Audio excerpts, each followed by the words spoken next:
7 फरवरी 2023 का पेपर आज हम सॉल्व करने वाले हैं।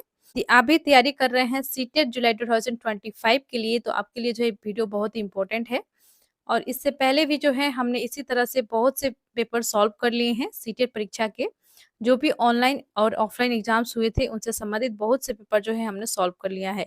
और सभी पेपर जो हमने सॉल्व किया है इसके वीडियो जो है अवेलेबल कर दिए गए हैं। एक प्लेलिस्ट है सीटेट जुलाई 2025 पेपर 1 नामक प्लेलिस्ट है। इस प्लेलिस्ट में जो है अवेलेबल कर दिया गया है। नए हैं तो चैनल को सब्सक्राइब कर लिए, वीडियो को लाइक एंड शेयर करिए, कमेंट कर दीजिए। और आज जो है शुरू करते हैं वीडियो को। क्वेश्चन है, बच्चों के प्राथमिक वर्षों में विकास का क्रम।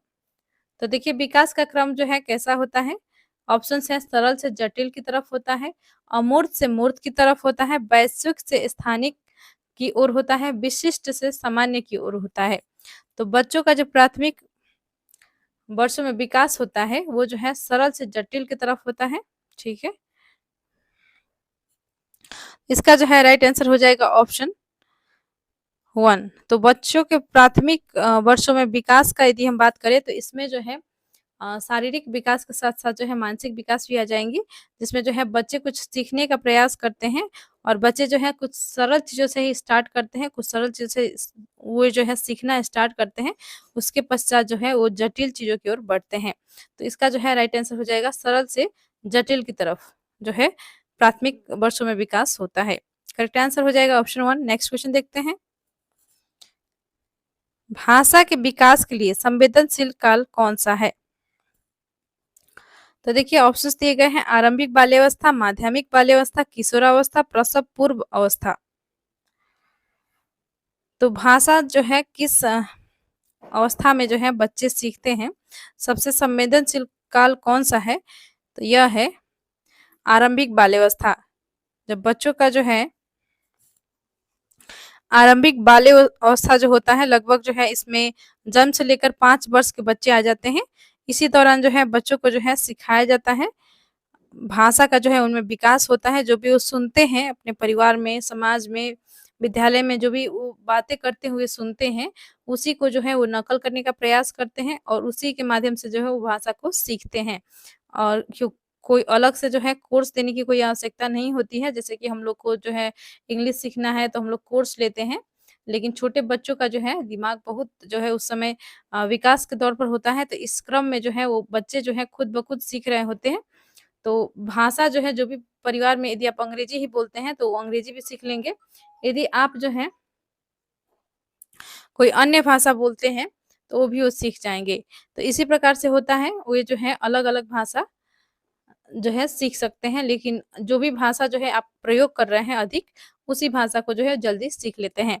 तो इसका जो है राइट आंसर इसमें हो जाएगा ऑप्शन 1, आरंभिक बाल्यावस्था। नेक्स्ट क्वेश्चन की ओर बढ़ते हैं। वह प्रक्रिया जिसमें बच्चे समाज में अपनी भूमिका को सीखते हैं, डैश कहलाती है। ऑप्शन है, समाजीकरण, समायोजन, समावेशन, अनुकूलन। तो देखिए समाजीकरण जो है वो प्रक्रिया है जिसमें जो है बच्चे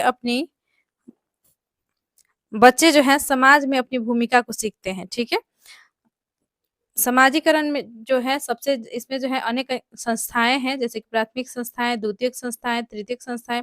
तो प्राथमिक संस्थाएं जैसे कि बच्चा का परिवार होता है। सबसे पहले जो है जब बच्चे जन्म लेते हैं तो सबसे पहले जो पलते बढ़ते जो है वो परिवार के बीच में ही पलते हैं।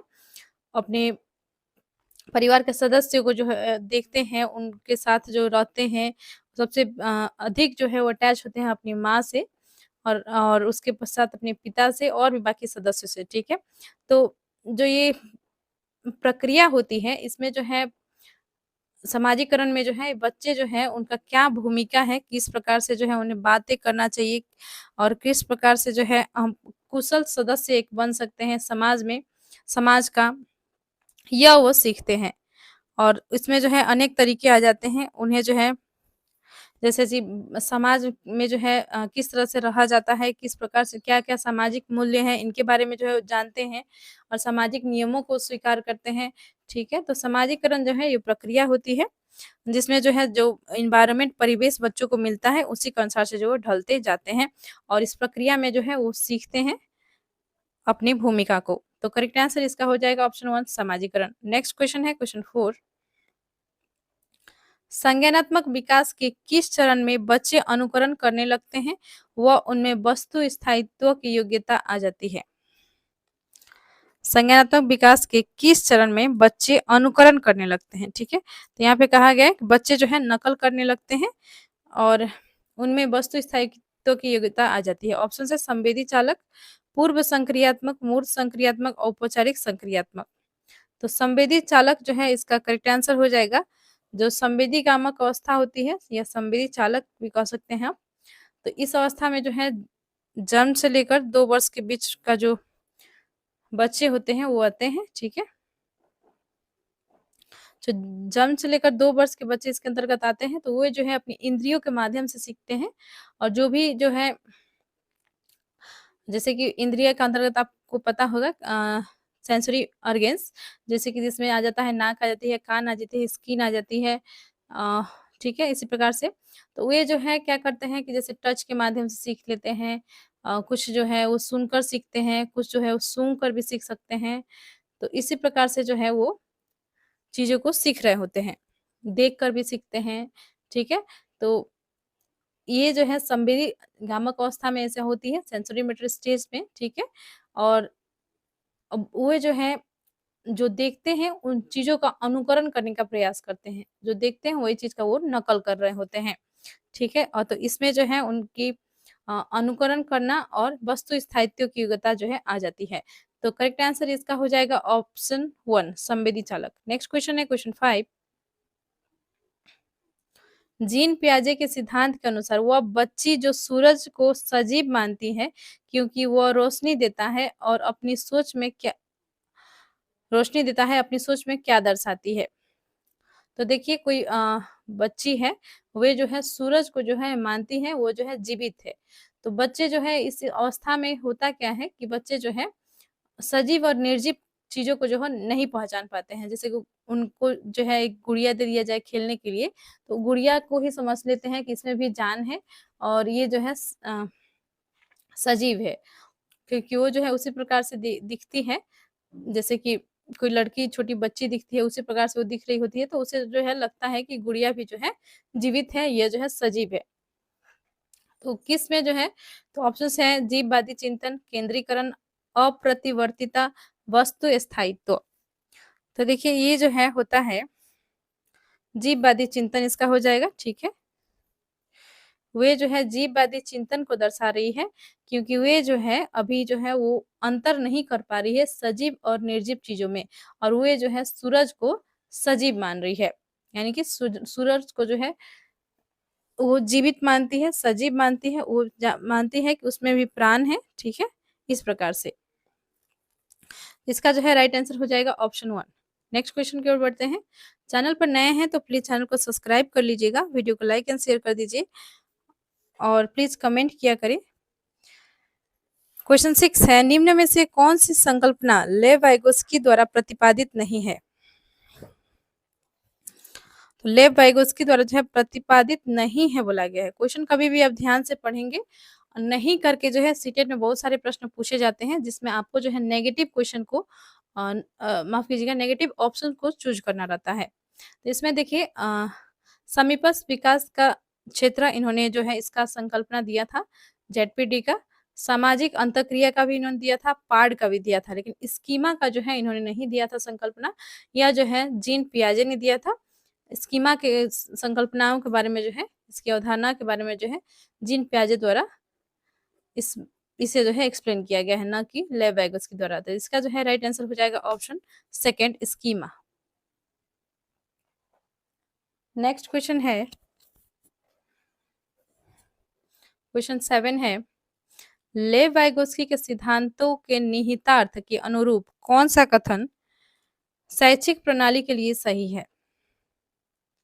तो देखिए लेव वाइगोस्की ने जो है अपने सिद्धांत दिए हैं कि जैसे कि है उन्होंने जो है पार्ट के बारे में बताया है, जिसे हम स्कैफोल्डिंग कहते हैं, जिसके तहत जो है बच्चों को जो है कोई मोर नॉलेजेबल अदर होता है, यानी कि एमक्यू होता है, वो जो है जेडपीडी तक ले जाने के लिए एमक्यू होता है। एमक्यू आप कंफ्यूज नहीं होएगा, एमक्यू यानी कि मोर नॉलेजेबल अदर, यानी कि कोई भी व्यक्ति है, वो स्टूडेंट भी हो सकता है, टीचर भी हो सकता है, अभिभावक भी हो सकते हैं, कोई भी इंसान हो सकता है, जिसे जो है जो बच्चा जो है जो चीज़ को सीख नहीं पा रहा है, उसे उसके बारे में नॉलेज होना चाहिए।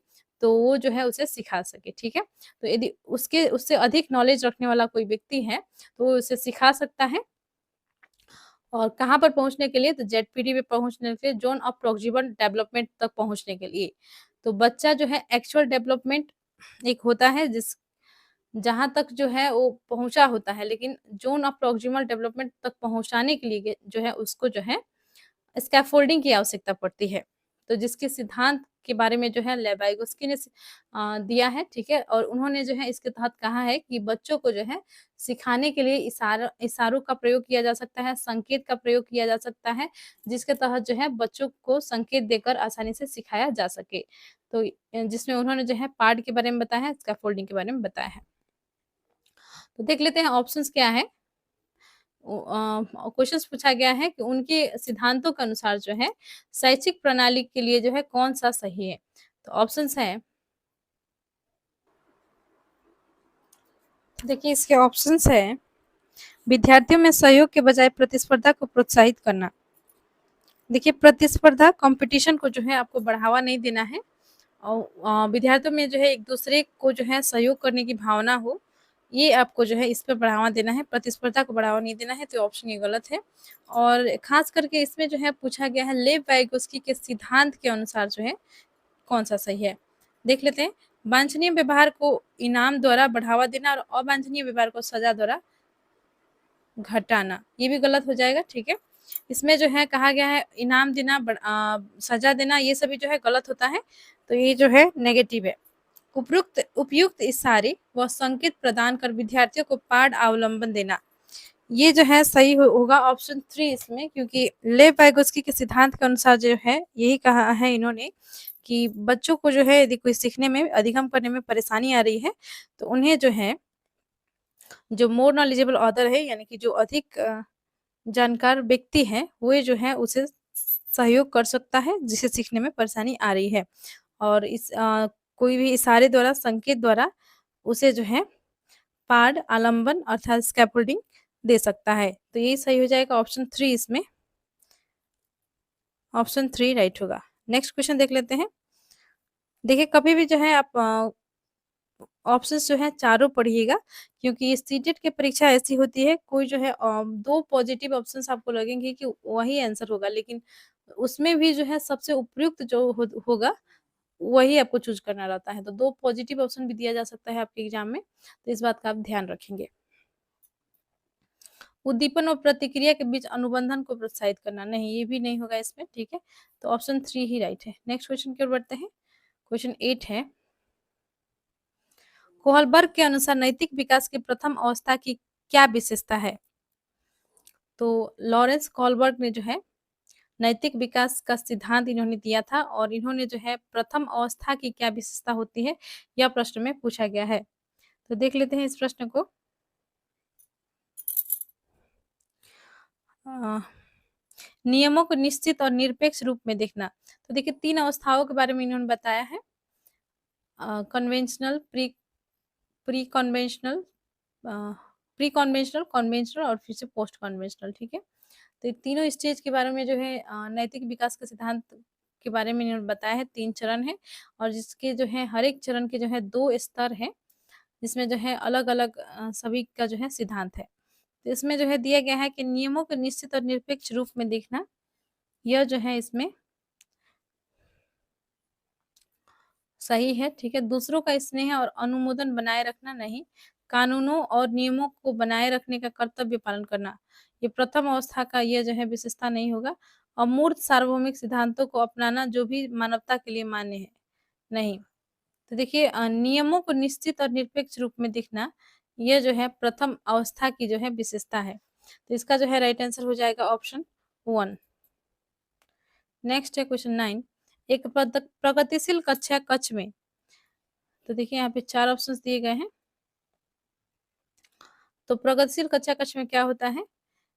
देखिए मैं एक्सप्लेन कुछ कर देती हूँ। प्रगतिशील कक्षा में जो है क्या होता है कि बच्चे जो है खुद से करके सीखते हैं, खुद से जो है वो गतिविधि में इन्वॉल्व रहते हैं, खुद से जो है एक-दूसरे से जो है बातचीत करने के लिए वहाँ पे दिया जाता है, कड़ा कठोर अनुशासन का जो है पालन नहीं किया जाता है। टीचर जो है लचीले होते हैं और बच्चे जो हैं सीखने के लिए उत्सुक होते हैं, जिज्ञासु होते हैं और एक-दूसरे के प्रति जो है वो सहयोग का भावना रखते हैं और समूह कार्य किया जाता है। सिर्फ़ पाठ्य पुस्तक जो है केंद्रित नहीं होता है, बल्कि ये जो है बाल केंद्रित होता है। तो आइए देख लेते हैं ऑप्शंस को। बच्चों को निश्चित पाठ्यक्रम के अनुसार सीखने के लिए बाध्य किया जाता है। नहीं, मैंने अभी-अभी आपको बताया कि पाठ्य पुस्तक केंद्रित यह नहीं होता है, पाठ्यक्रम केंद्रित सिर्फ़ नहीं होता है। तो जो सिलेबस में है उसी के अनुसार से जो है बस सीखने के लिए उन्हें बाध्य किया जाता है। ऐसा नहीं किया जाता है प्रगतिशील कक्षा में, ये गलत हो जाएगा। नेक्स्ट है, बच्चे उन गतिविधियाँ में संलग्न होते हैं जिससे वो अपनी क्षमताओं को पा लेते हैं। बच्चे उन गतिविधियों में संलग्न होते हैं जिससे वो अपनी क्षमताओं को पा लेते हैं, सही बात है। बच्चों की योग्यता के अनुसार उनका नामीकरण और पृथक्करण किया जाता है, नहीं किया जाता है। प्रगतिशील कक्षा में जो है सबको जो है एक साथ सीखने के लिए कहा जाता है और सभी वर्गों के बच्चों चाहे वो कोई भी समाज से आता हो, किसी भी तरह का बच्चा हो, गरीब हो, अमीर हो या शारीरिक रूप से असमर्थ हो, किसी भी तरह का जो है उसको दिक्कत हो, उस तरह के बच्चों का जो है समावेशी शिक्षा जो है उन्हें दिया जाता है। समावेशी शिक्षा जिसमें सभी जो है एक साथ बैठकर पढ़ते हैं, सामान्य बच्चे और अन्य बच्चे भी और प्रगतिशील कक्षा में जो है एक उनकी जो भी आवश्यकता है उसकी पूर्ति की जाती है और ये जो है बाल केंद्रित होती है। तो ये नहीं होगा, नामीकरण व पृथक्करण नहीं किया जाता है।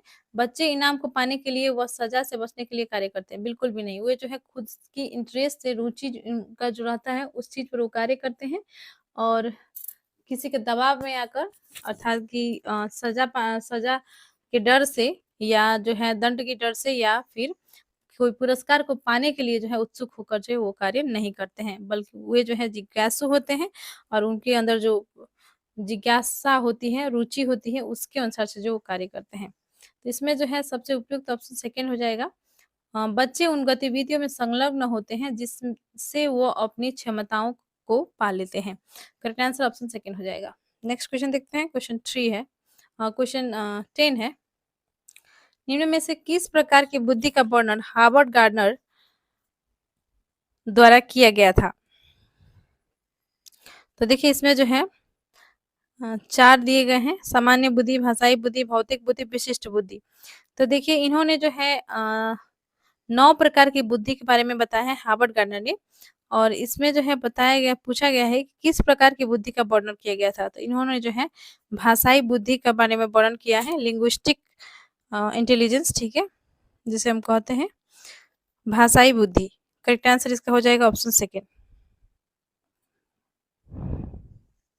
क्वेश्चन 11 है, एक प्राथमिक कक्षा कक्ष में शिक्षिकाओं को व्यक्तिगत वाक खुद से बातचीत जो हमारी सोच और व्यवहार का मार्गदर्शन करती है। तो देखिए इसको जो है क्या करना चाहिए, प्रोत्साहित करना चाहिए, हतोत्साहित करना चाहिए, नकारना चाहिए कि इस्तेमाल के लिए बच्चों को दंडित करना चाहिए। तो इसमें जो है जो बच्चे जो है खुद से जो है बात करते हैं उसे जो है निज वाक कहते हैं और इस प्रकार के जो है बच्चे जो खुद से बातचीत करते हैं वे जो है बहुत ही अच्छा माना जाता है, ठीक है? बच्चों के लिए एक प्राथमिक कक्षा कक्ष में शिक्षिकाओं को व्यक्तिगत व खुद से बातचीत जो हमारी सोच और व्यवहार का मार्गदर्शन करती है इसे जो है प्रोत्साहित करना चाहिए, ठीक है? बच्चे जो है खुद से बात करते हैं, बहुत कुछ वो सीख रहे होते हैं। जैसे कि छोटे बच्चों का यदि एग्ज़ाम्पल लिया जाए तो कोई बच्ची है या कोई बच्चा है गुड़िया से खेल रहा है, कोई तो वे जो है उससे बात करती है, ठीक है? तो बात करती है जैसे वो खाना खाती है उसे भी खिला रही होती है, वो सोती है तो उसे भी सुला रही होती है। तो ये जो है वो खुद से जो है बात कर रही है। कार से खेल रही हैं तो वो जो है यहाँ पे वो चलाती है कार को और बोलती है मैं यहाँ इस जगह पर पहुँच गई, वहाँ पर पहुँच गई। खुद से जो है बातचीत कर रही होती है, जिसे निज वाक कहा जाता है, व्यक्तिगत वाक कहा जाता है। तो ये जो है खुद से बातचीत करना ये जो है हमारी सोच और व्यवहार का जो है मार्गदर्शन करती है, इसलिए इसे जो है प्रोत्साहित करना चाहिए, हतोत्साहित नहीं करना चाहिए, नकारना नहीं चाहिए कि इस्तेमाल के लिए बच्चों को दंडित नहीं करना चाहिए, ठीक है? तो ये तीनों जो है गलत दिया गया है, करेक्ट आंसर इसका हो जाएगा ऑप्शन 1 प्रोत्साहित करना चाहिए। नेक्स्ट है क्वेश्चन 12 मोहन ने घर व समाज में लड़कों की भूमिका को देखते हुए स्कूल में आयोजित एक कार्यक्रम में लड़की की भूमिका को यह कहकर निभाने से इनकार कर दिया कि वह एक लड़का है, इसलिए वह एक लड़की की ड्रेस नहीं पहनेगा। यह क्या दर्शाता है? तो देखिए मोहन जो है एक लड़का है और वे जो है उसके समाज में जो है उन्होंने ऐसा देखा था कि लड़के और लड़कियों के बीच में जो भेदभाव होती है उसने जो है देखा हुआ है और सीखा हुआ है उसने समाज से अपने, ठीक है? तो इसी कारण से जो है वो एक कार्यक्रम में जो है लड़की की भूमिका करने से जो है इतरा रहा है। वो जो है नहीं चाहता है कि वो जो उसे जो है लड़की की भूमिका मिले और लड़की जैसा मुझे कपड़ा पहनना पड़े। तो ये क्या दर्शाता है? ऑप्शंस है जेंडर भूमिका में लचीलापन, जेंडर समानता, जेंडर गतिशीलता, जेंडर प्रारूप। तो यह जो है दर्शाता है जेंडर प्रारूप, ठीक है? तो बच्चे जो है अपने समाज में, समुदाय में जिस प्रकार से देख रहे होते हैं, सीख रहे होते हैं, उसी को फॉलो करते हैं, ठीक है? तो इसका जो है जो मोहन है इनके दिमाग में जो है पहले से ही भेदभाव भरा हुआ है कि लड़का और लड़की जो है अलग होती हैं और इसलिए जो है लड़कों को जो है लड़के के कपड़े पहनना चाहिए, लड़कियों को कपड़ा नहीं पहनना चाहिए, लड़कियों को भूमिका निभाना नहीं चाहिए, जबकि सिर्फ़ एक जो है प्रोग्राम में निभाने के लिए बोला जा रहा है, तब भी जो है ये राज़ी नहीं है इस चीज़ के लिए। तो ये जो है जेंडर प्रारूप को दर्शाता है। नेक्स्ट क्वेश्चन देखते हैं। क्वेश्चन 13 है एक ही कक्षा में अलग-अलग क्षमताओं वाले विद्यार्थियों के सीखने सिखाने की प्रक्रिया क्या कहलाती है? यहाँ पे ऑप्शंस हैं विभेदित निर्देश, मानकीकृत निर्देश, उद्दीपन और अनुबंधन। तो इसमें जो है आपका हो जाएगा करेक्ट आंसर ऑप्शन ए विभेदित निर्देश। इसमें जो है क्या किया जाता है कि एक ही कक्षा में अलग-अलग क्षमताओं वाले विद्यार्थियों का जो है सीखने सिखाने की प्रक्रिया जो है होता है यह विभेदित निर्देश। करेक्ट आंसर इसका हो जाएगा ऑप्शन 1। नेक्स्ट क्वेश्चन देख लेते हैं। क्वेश्चन 14 है सामाजिक रचनावादी कक्षा कक्ष में मूल्यांकन का प्रमुख तरीका क्या होता है? जो सामाजिक रचनावादी कक्षा होती है तो इसका ऑप्शंस है वस्तुनिष्ठ प्रत्यावाहन आधारित परीक्षाएं, सहयोगात्मक परियोजनाएं, मानकीकृत परीक्षाएं, मानक संदर्भित परीक्षाएं। तो देखिए एक सामाजिक रचनावादी कक्षा में जो है सहयोगी परियोजनाएं जो है छात्रों के सीखने का जो है मूल्यांकन के लिए एक प्रभावी मूल्यांकन उपकरण हो सकता है। तो इसका जो है राइट आंसर इसमें हो जाएगा सहयोगात्मक परियोजनाएं। करेक्ट आंसर इसका हो जाएगा ऑप्शन सेकेंड। मानकीकृत परीक्षाएं नहीं होगा, ये भी नहीं होगा, ये भी नहीं होगा, तो इसका जो है राइट आंसर हो जाएगा ऑप्शन सेकेंड। नेक्स्ट है शिक्षार्थियों के आकलन का सबसे महत्वपूर्ण उद्देश्य है। ऑप्शन है अध्यापन को प्रभावशीलता पर विचार करना और सीखने को बढ़ाने के लिए इससे संशोधित करना। तो शिक्षार्थियों के आकलन का जो है सबसे महत्वपूर्ण उद्देश्य क्या होता है? क्यों जो है आकलन किया जाता है बच्चों का, जो उसका जो है गतिविधि है कैसा है, वो जो है पढ़ने में कैसा है या किसी जो है उसका जो टैलेंट है उसमें जो है वो किस तरह से जो है परफॉर्म कर पा रहा है या उसका जो है बोलने का तरीका या फिर जो है उसके अनुशासन, ये सभी जो है देखे जाते हैं या उसको जो है परीक्षा पढ़ने में क्या कहाँ परेशानी आ रही है, किस प्रकार से जो है उसे दिक्कतें आ रही हैं, ये सभी को जानने के लिए जो है आकलन किया जाता है विद्यार्थियों की ओवरऑल एक आकलन जो है किया जाता है। तो क्यों जो है इसका जो है क्या उद्देश्य होता है, क्यों जो है आकलन किया जाता है, ये पूछा गया है। ऑप्शन से अध्यापन की प्रभावशीलता पर विचार करना और सीखने को बढ़ाने के लिए इसे संशोधित करना। बिल्कुल सही है। ऑप्शन 1 इसका सही दिख रहा है और भी देख लेते हैं। शिक्षक को सौंपे गए कार्यों में से एक कार्य को पूरा करना। सिर्फ कार्य को पूरा करने के लिए जो है बच्चों का आकलन नहीं किया जाता है, गलत है। रिकॉर्ड और रजिस्टर को पूरा करने के लिए नहीं। कक्षा में समान योग्यता वाले समूह बनाने के लिए नहीं।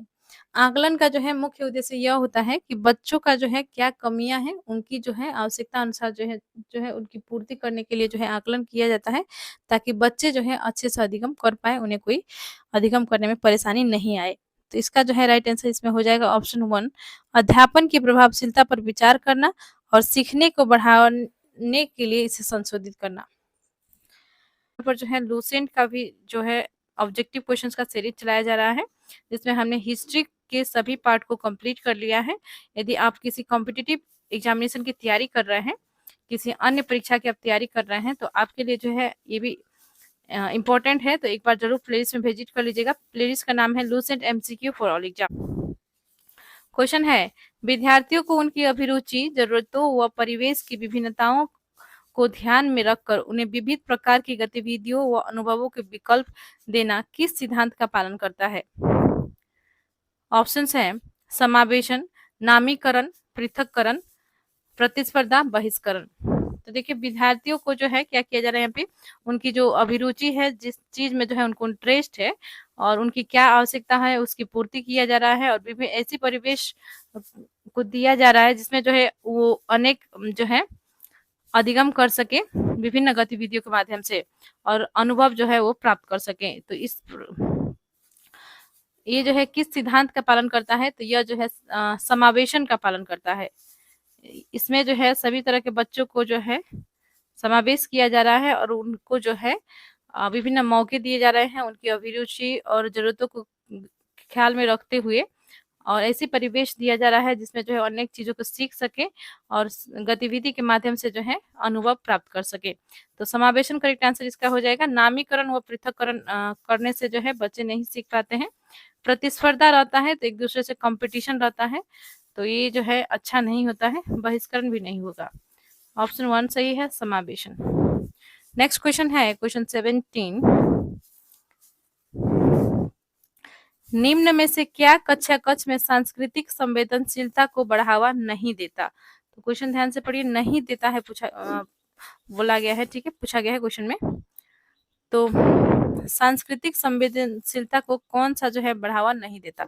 ऑप्शन है विभिन्न संस्कृतियों के अनुकूल गतिविधियों का आयोजन करना। तो विभिन्न संस्कृतियों के अनुकूल आप गतिविधियों का आयोजन करते हैं तो ये जो है सांस्कृतिक संवेदनशीलता को बढ़ावा देता है, तो यह नहीं होगा। विद्यार्थियों को उनकी संस्कृति के अनुभवों को साझा करने को बढ़ावा देना। कक्षा में जो है उनकी जो भी कल्चर है उससे संबंधित जो है आप उन्हें मौका दे रहे हैं, उसके बारे में जो है चर्चा करने के लिए, और उनके जो है किस प्रकार से जो है कौन से जो है पर्व वो मनाते हैं, क्या-क्या उस पर्व में किया जाता है और किस प्रकार की जो है उनकी कल्चर रहा है, ये सब के बारे में जो है वो आप डिस्कस करने के लिए उन्हें मौका दे रहे हैं। तो आप जो है संस्कृति को उनका जो है संस्कृति का प्रचार हो रहा है इस तरह से, और ये जो है बढ़ावा देती है सांस्कृतिक संवेदनशीलता को। केवल प्रभावित संस्कृति के त्योहार मनाना। तो देखिए केवल प्रभावित संस्कृति जो है उन्हीं के त्योहार मनाना, और बाकी सब की संस्कृति को जो है उनका जो है जो भी महत्वपूर्ण त्योहार है उन्हें भी छोड़ दिया जाता है, उनको जो है कोई ध्यान नहीं दिया जाता है। तो यह जो है सांस्कृतिक संवेदनशीलता को बढ़ावा नहीं देता है। तो ऑप्शन 3 इसमें सही दिख रहा है, ठीक है। हर विद्यार्थी की विविध पृष्ठभूमि को स्वीकारना व सम्मान देना। आप हर विद्यार्थी का अलग अलग संस्कृति हो सकता है, अलग अलग वो परिवेश से आ सकते हैं, तो उनको जो है आप उनको जो है स्वीकार कर रहे हैं और विविध पृष्ठभूमि से आने वाले बच्चों को जो है स्वीकारा जा रहा है एवं सम्मान दिया जा रहा है, तो ये जो है सांस्कृतिक संवेदनशीलता को बढ़ावा देगा। तो ऑप्शन 3 राइट होगा कि केवल प्रभावित संस्कृति के त्योहार को मनाना, इससे जो है कि केवल कुछ ही संस्कृति का जो है प्रचार होगा और अन्य संस्कृति के बारे में जो है लोगों को नॉलेज नहीं मिल पाएगी। तो ये इसमें सही हो जाएगा, ऑप्शन 3 सही हो जाएगा। नेक्स्ट क्वेश्चन है क्वेश्चन 18 है, पाठ पढ़ने व लंबे अंशों को समझने में उन विद्यार्थियों को कठिनाई होती है जो डैश से जूझ रहे हैं। तो देखिए किन बच्चों को जो है पढ़ने में कठिनाई होती है, लंबे अंशों को, यानी कि कोई पैराग्राफ है उन्हें पढ़ने में परेशानी होती है, कोई सेंटेंस को पढ़ने में भी उन्हें दिक्कतें आती हैं। तो किस बच्चों को जो है ऐसी कठिनाई का सामना करना पड़ता है? ऑप्शन है गुणज वैफल्य, पठन वैफल्य, श्रवण बाधिता, लेखन वैफल्य। तो देखिए पठन वैफल्य इसमें करेक्ट आंसर हो जाएगा, यानी कि डिस्लेक्सिया, ठीक है। जो डिस्लेक्सिया से ग्रसित बच्चे होते हैं उन्हें जो है पढ़ने में कठिनाई आती है, वे जो है शब्द को उल्टा पढ़ लेते हैं, या उन्हें जो है लंबा एक पैराग्राफ दे दिया जाए तो वो ठीक से नहीं पढ़ पाते हैं, उन्हें जो है इसमें पढ़ने में कठिनाई होती है। तो पाठ पढ़ने व लंबे अंशों को समझने में उन विद्यार्थियों को कठिनाई होती है जो पठन वैफल्य से जूझ रहे हैं। तो ऑप्शन 18 का हो जाएगा सेकंड करेक्ट हो जाएगा। नेक्स्ट क्वेश्चन है क्वेश्चन 19। श्रवण बाधिता बच्चों के लिए कौन सी शिक्षण सामग्री उपयुक्त नहीं है? तो देखिए श्रव्य किताबें, मुद्रित पुस्तकें, उपशीर्षक वाले वीडियो, त्रिआयामी चार्ट और मानचित्र। तो देखिए श्रवण बाधित बच्चे यानी कि जो बच्चे जो है सुनने में सक्षम नहीं है, ठीक है, उन्हें जो है सुनने में परेशानी आती है, या तो उन्हें कम सुनाई देती है या जो है वो बिल्कुल भी सुन नहीं सकते। तो इस तरह के बच्चे जो क्लासरूम में होते हैं उनकी जो है क्या आवश्यकताएं होती है, कौन सी सामग्री की जो है उन्हें अधिक आवश्यकता पड़ती है, तो उनके लिए जो है कौन सा उपयुक्त नहीं है, इसमें पूछा गया है। 4 ऑप्शंस है। तो एक है श्रव्य किताबें। तो श्रव्य किताबें जो किताब जिससे जो है हम ऑडियो को सुनकर पढ़ रहे होते हैं, तो यह किताब जो है उनके लिए यूजफुल नहीं होगा, क्योंकि वे जो है सुन नहीं पाते हैं, तो उनको ऑडियो वाला किताब जो है उनके लिए हेल्पफुल नहीं होगा। तो नहीं पूछा गया है, तो इसका राइट आंसर यही हो जाएगा ऑप्शन 1।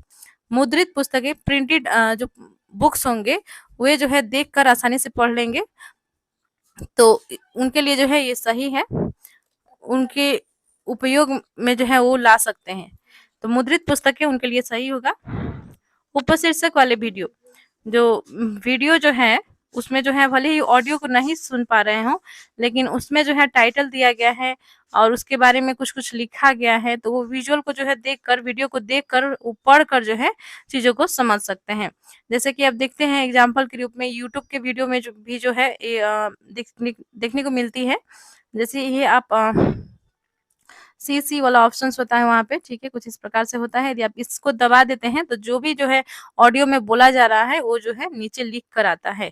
तो इससे जो है जो श्रवण बाधित बच्चे हैं उन्हें जो है समझने में आसानी होती है, वो पढ़कर जो है चीजों को समझ जाते हैं, क्योंकि वो जो है सुन नहीं पाते हैं आवाज को, लेकिन देखकर जो लिखा जा रहा है उसे पढ़कर समझ जाते हैं। तो उपशीर्षक वाले वीडियो भी बहुत ही उनके लिए उपयोगी होता है। त्रिआयामी चार्ट और मानचित्र को देखकर जो है वो और आसानी से अपना अधिगम कर सकते हैं, तो ये जो है उनके लिए अच्छा होता है। तो श्रव्य किताबें जो है उनके लिए सही नहीं होगा, तो ये जो है उपयुक्त सामग्री उनके लिए नहीं है। ऑप्शन 1 सही हो जाएगा। नेक्स्ट क्वेश्चन है क्वेश्चन 20।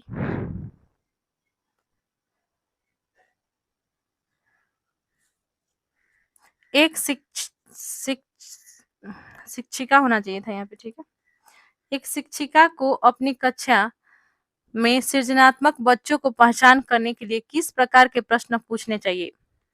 तो देखिए किस प्रकार के प्रश्न जो है शिक्षिका को पूछने चाहिए। तो ऑप्शंस हैं रिक्त स्थान पूर्ति वाले प्रश्न, यानी कि फिल इन द ब्लैंक्स, जैसे कि अभी अभी हमने किया इस टाइप का प्रश्न, ठीक है।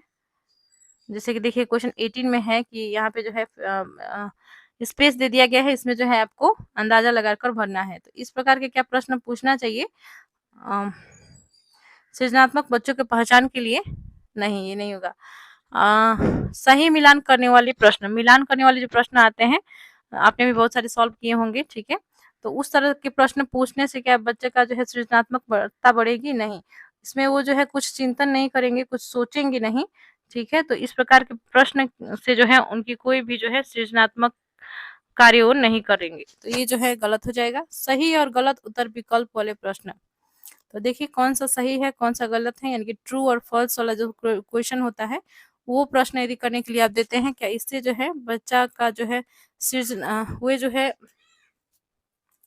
सृजनात्मक बनेंगे? नहीं, ये भी नहीं होगा, ठीक है। तो खुला जवाब वाले मुक्तोत्तर प्रश्न, ऑप्शन 4 सही हो जाएगा। खुले जवाब वाले प्रश्न, ओपन एंडेड क्वेश्चन जो होते हैं, इसमें जो है क्या होता है कि बच्चा जो है चिंतन करके सोच कर सृजनात्मक बच्चे जो है वो सृजनात्मकता से जो है वो अपने समस्या का समाधान ढूंढते हैं, यानी कि प्रश्न का जो है हल ढूंढते हैं और जवाब देते हैं, ठीक है। तो वो सोचते हैं, चिंतन करते हैं जो भी प्रश्न होता है और तभी जाकर जो है उसका जवाब वो देते हैं। तो इस प्रकार के प्रश्न जो होता है वो जो है सृजनात्मक बच्चों की पहचान करने के लिए अच्छा रहेगा। तो ऑप्शन 4 सही है।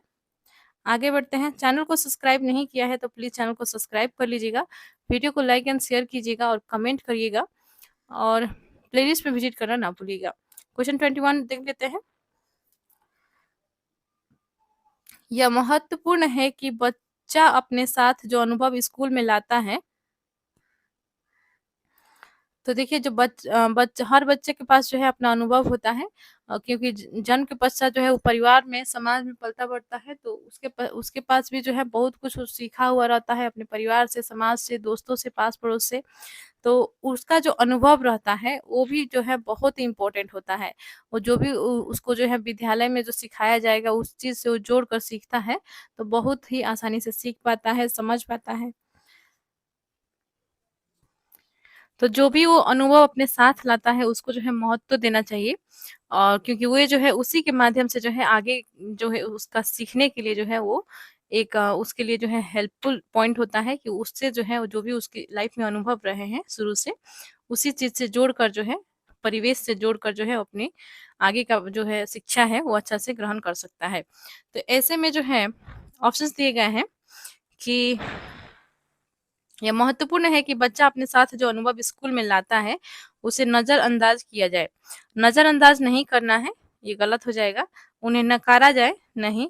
उन्हें आगे बढ़ाया जाए, बिल्कुल सही। उनकी उपेक्षा की जाए, नहीं।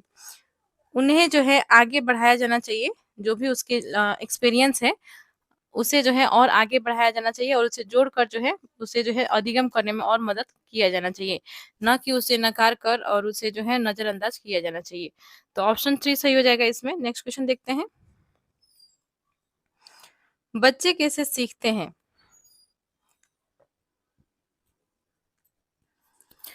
प्रश्न है, बच्चे कैसे सीखते हैं? तो देखिए 4 ऑप्शंस दिए गए हैं और कूट में आंसर आपको बताना है इस प्रश्न का। चीज़ों को बनाकर व कार्य करके, पढ़कर व लिखकर, बोलकर व सुनकर, सोचकर व मनन करके। तो देखिए, चीज़ों को बनाकर वो कार्य करके, जब बच्चे जो हैं कुछ खुद से बनाते हैं, आप देखते हैं छोटे-छोटे बच्चे जो है मिट्टी से भी खेलते हैं, मिट्टी को जो है उसान कर बहुत सारे शेप्स बना रहे होते हैं, बहुत कुछ वो गुड़िया बना रहे होते हैं, बॉल बना रहे होते हैं, दीपक बना रहे होते हैं। तो इन चीज़ों से भी जो है वो बहुत कुछ सीख रहे होते हैं, या चार्ट पेपर है, चार्ट पेपर से जो है उसमें ड्राइंग कर रहे हैं, या उसको काट कर कुछ बना रहे हैं, प्लेन बना रहे हैं, या हाउस बना रहे हैं, या नाव बना रहे हैं, पतंग बना रहे हैं, बहुत कुछ जो है बच्चे बना बना लेते हैं। तो इस प्रकार से जो है उस कुछ ना कुछ सीख ही रहे होते हैं, अधिगम कर रहे होते हैं। तो बच्चे कैसे सीखते हैं पूछा गया है, तो वो चीज़ों को बनाकर वो कार्य करके सीख रहे होते हैं। तो ये जो है सही है।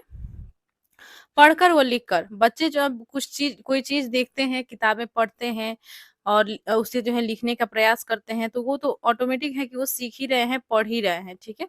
तो यानी कि वो जो है सीख रहे हैं, वो कुछ लिख रहे हैं, तो वो कुछ जो है जो भी लिख रहे हैं, वो सोच समझ के लिख रहे हैं कि क्या लिखना है, क्या होता है इसका आंसर, या कुछ नया चीज़ वो देख रहे हैं, किताब में कोई ड्राइंग देख रहा है, या टेबल पढ़ रहे हैं, या कोई भी चीज़ पढ़ रहे हैं, या कोई कविता पढ़ रहे हैं, या कोई कहानी पढ़ रहे हैं, या फिर जो है कोई जो है किसी के बारे में किसी की जीवनी पढ़ रहे हैं, कुछ भी पढ़ रहे हैं या लिख रहे हैं, तो ये जो है सीखने का एक तरीका है। तो ये जो है पढ़कर व लिखकर भी बच्चे सीखते हैं। बोलकर व सुनकर, तो देखिए कोई लेक्चर को सुन रहे हैं या खुद से बोलकर जो है उसे जो है याद कर रहे हैं, या उसे जो है अ, एक-दूसरे से के साथ जो है डिस्कस कर रहे हैं, एक-दूसरे के साथ इंटरैक्ट कर रहे हैं बच्चे जो है, तो बोलकर भी वो बहुत कुछ सीख रहे होते हैं। डिस्कशन के माध्यम से, या खुद से बोलकर भी जो है, जिसे निजवाक भी कहा जाता है, उस माध्यम से भी वो सीख रहे होते हैं।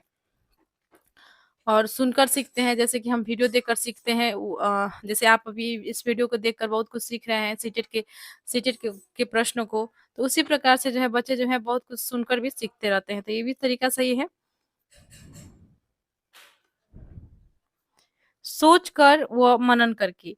तो देखिए सोचना जो है एक चिंतन होता है, तो बच्चे जब सोचते हैं किसी चीज़ के प्रति, तो वो जो है जिज्ञासु होते हैं उस चीज़ के प्रति, उस चीज़ को जानना चाह रहे होते हैं, तभी जाकर जो है चिंतन कर रहे होते हैं, सोच रहे होते हैं।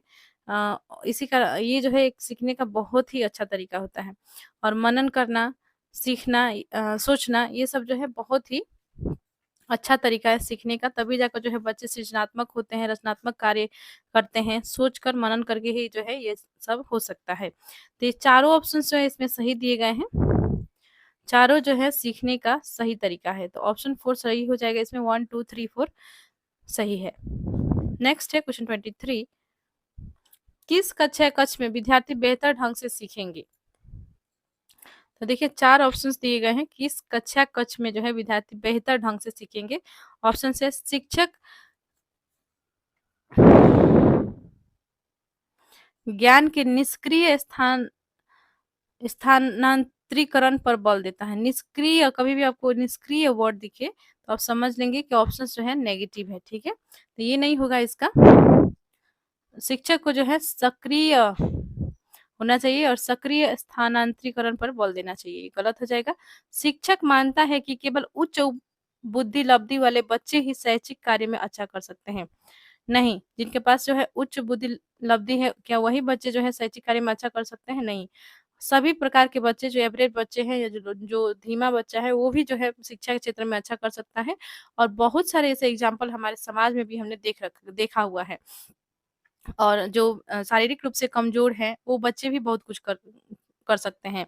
तो कोई भी बच्चा यदि इस प्रकार का है, तो उससे जो है अपना मनोबल नहीं गिराना है कि मैं ये नहीं कर सकता, वो नहीं कर सकता, बल्कि वो जो है और जो नॉर्मल बच्चे हैं, उनसे भी अच्छा कर सकते हैं और अपने जीवन में आगे बढ़ सकते हैं। तो ये जो है गलत दिया गया है कि अच्छे केवल उच्च बुद्धि लब्धि वाले बच्चे ही शिक्षक शिक शैक्षिक क्षेत्र में अच्छा कार्य कर सकते हैं, ये गलत है। तो देखिए कभी भी केवल वर्ड दिखे तो ये नेगेटिव ऑप्शंस होता है, ये भी ध्यान रखेंगे। नेक्स्ट है शिक्षक बच्चों को उनकी गति के अनुसार सीखने की अनुमति देता है। तो ये सही होगा कि बच्चा का जो है कोई बच्चा जो है एवरेज होता है, कोई बच्चा जो है धीमा सीखता है, कोई बच्चा जो है बहुत जल्दी सीख लेता है कोई भी चीज़ों को। तो डिपेंड करता है कुछ अनुभवों पर, कुछ जो है उसका दिमाग पर, कुछ जो है उसके सोचने की तरीकों पर और उसका जो परिवेश है, किस प्रकार के परिवेश से वो आता है, इस पर भी जो है डिपेंड करता है। तो इसी कारण से जो है कुछ बच्चे जल्दी सीख लेते हैं, कुछ बच्चों को जो है समझ में ही नहीं आ रहा होता है, कुछ शब्द ही वो नहीं समझ पाते हैं। एग्ज़ाम्पल के रूप में हम ले सकते हैं कि कोई बच्चा का जो है माता-पिता पढ़े-लिखे नहीं है और कोई बच्चा का जो है माता-पिता पढ़े-लिखे हैं। तो जो पढ़ा-लिखा अभिभावक जिनके हैं, वो जो है घर पे भी उसको बहुत कुछ बता देते हैं या जो उनका जो बोलने का शैली होता है, उसमें बहुत कुछ वर्ड्स आ जाते हैं।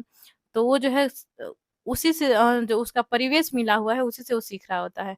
लेकिन जो बच्चे जिनके अभिभावक जो है उनको उनका जो बोलने का शैली उतना सही नहीं है या जो है उन्हें जो है शिक्षा का से वो जुड़े हुए नहीं हैं, तो बहुत कुछ जो है अंतर पड़ता है। तो इससे भी उसे जो है थोड़ा धीमा हो सकता है वो बच्चा। हालाँकि ऐसा हर केस में नहीं देखा जाता है, लेकिन इस प्रकार का होने का हो सकता है, ठीक है? तो शिक्षक बच्चों को उनकी गति के अनुसार यदि सीखने की अनुमति देता है, तो ये जो है सबसे अच्छा होता है कि बच्चा जो है जितना स्पीड में सीख सकता है, उसी स्पीड में जो है वो सीखे। तो ऑप्शन 3 इसमें सही है, शिक्षक सभी बच्चा के लिए मानकीकृत पाठ्यचर्या का पालन करता है। ये गलत हो जाएगा। मानकीकृत पाठ्यचर्या का पालन करना जो है सही नहीं होता है, क्योंकि कोई बच्चा जो है धीरे सीखता है, कोई बच्चा जल्दी सीख लेता है। तो ऐसे में जो है सबके लिए समान पाठ्यचर्या नहीं होना चाहिए। तो ये गलत है, ऑप्शन 3 ही इसमें सही हो जाएगा। नेक्स्ट देख लेते हैं क्वेश्चन 24। जब शिक्षक बच्चों के अनुभवों को कक्षा में शामिल करते हुए उनके सामाजिक सांस्कृतिक संदर्भ से उदाहरण देता है, तब वह बच्चों में किस भावना को प्रोत्साहित करता है? ऑप्शंस है अपनापन, हीनता, क्रोध, अलगाव। तो देखिए जब शिक्षक जो है पढ़ा रहे होते हैं उस समय जो है बच्चों का जो अनुभव होता है, जो भी वो बचपन से जो है उसका अनुभव रहा है, उसे जो है जोड़ता है, शामिल करता है अपने जो चीज़ वो पढ़ा रहा है, उसका जो सामाजिक सांस्कृतिक संदर्भ है, उससे जो है वो उदाहरण लेकर जो है बच्चों को समझाने का प्रयास करते हैं। तो वो जो है किस भावना को प्रोत्साहित कर रहे हैं, तो वो जो है अपनापन को प्रोत्साहित कर रहे हैं यहाँ पे।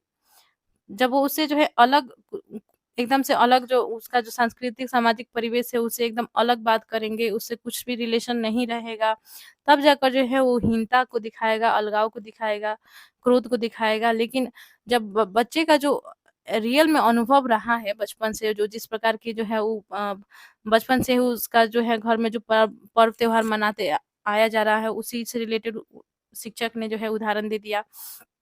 या फिर से जो है अम, कोई भी जो है जिस प्रकार का जो खाना खाते हैं लोग, मान लीजिए भोजन संबंधी कोई पाठ है, तो उसे शिक्षक पढ़ा रहे हैं, तो उसी से संबंधित उन्होंने जो है एग्ज़ाम्पल दे दिया।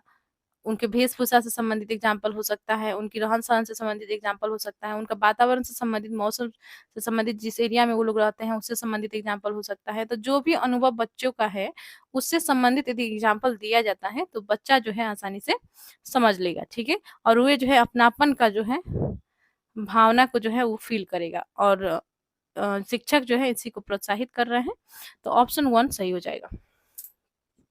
चैनल को सब्सक्राइब अभी तक आपने नहीं किया है तो प्लीज़ चैनल को सब्सक्राइब कर लीजिएगा और सीटेट जुलाई 2025 पेपर 1 नामक प्लेलिस्ट है, उसे जो है एक बार प्लीज़ विज़िट कर लें। आते हैं प्रश्न पर, क्वेश्चन 25 है, समस्या समाधान की प्रक्रिया किससे बेहतर होती है? तो देखिए कोई भी समस्या है उसकी समाधान की प्रक्रिया जो है किससे बेहतर होती है? ऑप्शन है तार्किक सोच, निष्क्रिय अनुसरण, प्रतिक्रिया सेट, प्रक्रियात्मक स्थिरता। तो देखिए कोई भी समस्या समाधान करने के लिए जो है सबसे अच्छा होता है तार्किक सोच। बच्चे जो है चिंतन करते हैं, सोचते हैं, तर्क देने की उनमें क्षमता जो है डेवलप होती है और वो तार्किक सोच जो है उन्हें बेहतर समस्या समाधान करने में मदद करती है। तो ऑप्शन 1 इसमें राइट हो जाएगा। निष्क्रिय अनुसरण नहीं होगा, प्रतिक्रिया सेट नहीं होगा, प्रक्रियात्मक स्थिरता नहीं होगा। तार्किक सोच सही है। नेक्स्ट है क्वेश्चन 26, बच्चों की भ्रांतियाँ व त्रुटियाँ। तो देखिए 4 ऑप्शंस दिए गए हैं। बच्चों की भ्रांतियाँ और त्रुटियाँ सीखने-सिखाने की प्रक्रिया में बेहद हानिकारक है। तो देखिए बच्चों द्वारा जो त्रुटियाँ होती हैं सीखने के दौरान, तो ये जो है क्या हानिकारक होता है? नहीं, ये गलत है। कोई भी जो है सीखने के दौरान गलती करता ही है, चाहे वो बड़े हों या बच्चे हों।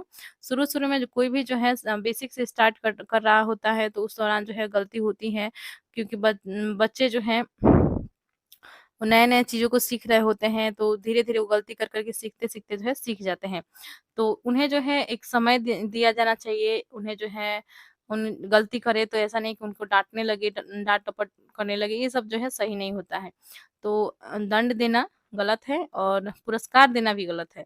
पुरस्कार देकर आप कुछ बच्चों को प्रोत्साहित कर सकते हैं, लेकिन और बच्चे जिन्हें नहीं मिलता है, वे जो है मायूस हो जाते हैं, उनका जो है मोटिवेशन कम होती है। तो इसीलिए पुरस्कार देना भी अच्छा नहीं माना गया है और दंड देना तो अच्छा है ही नहीं। तो त्रुटियाँ व भ्रांतियाँ जो होती हैं, ये अच्छा माना जाता है, ठीक है?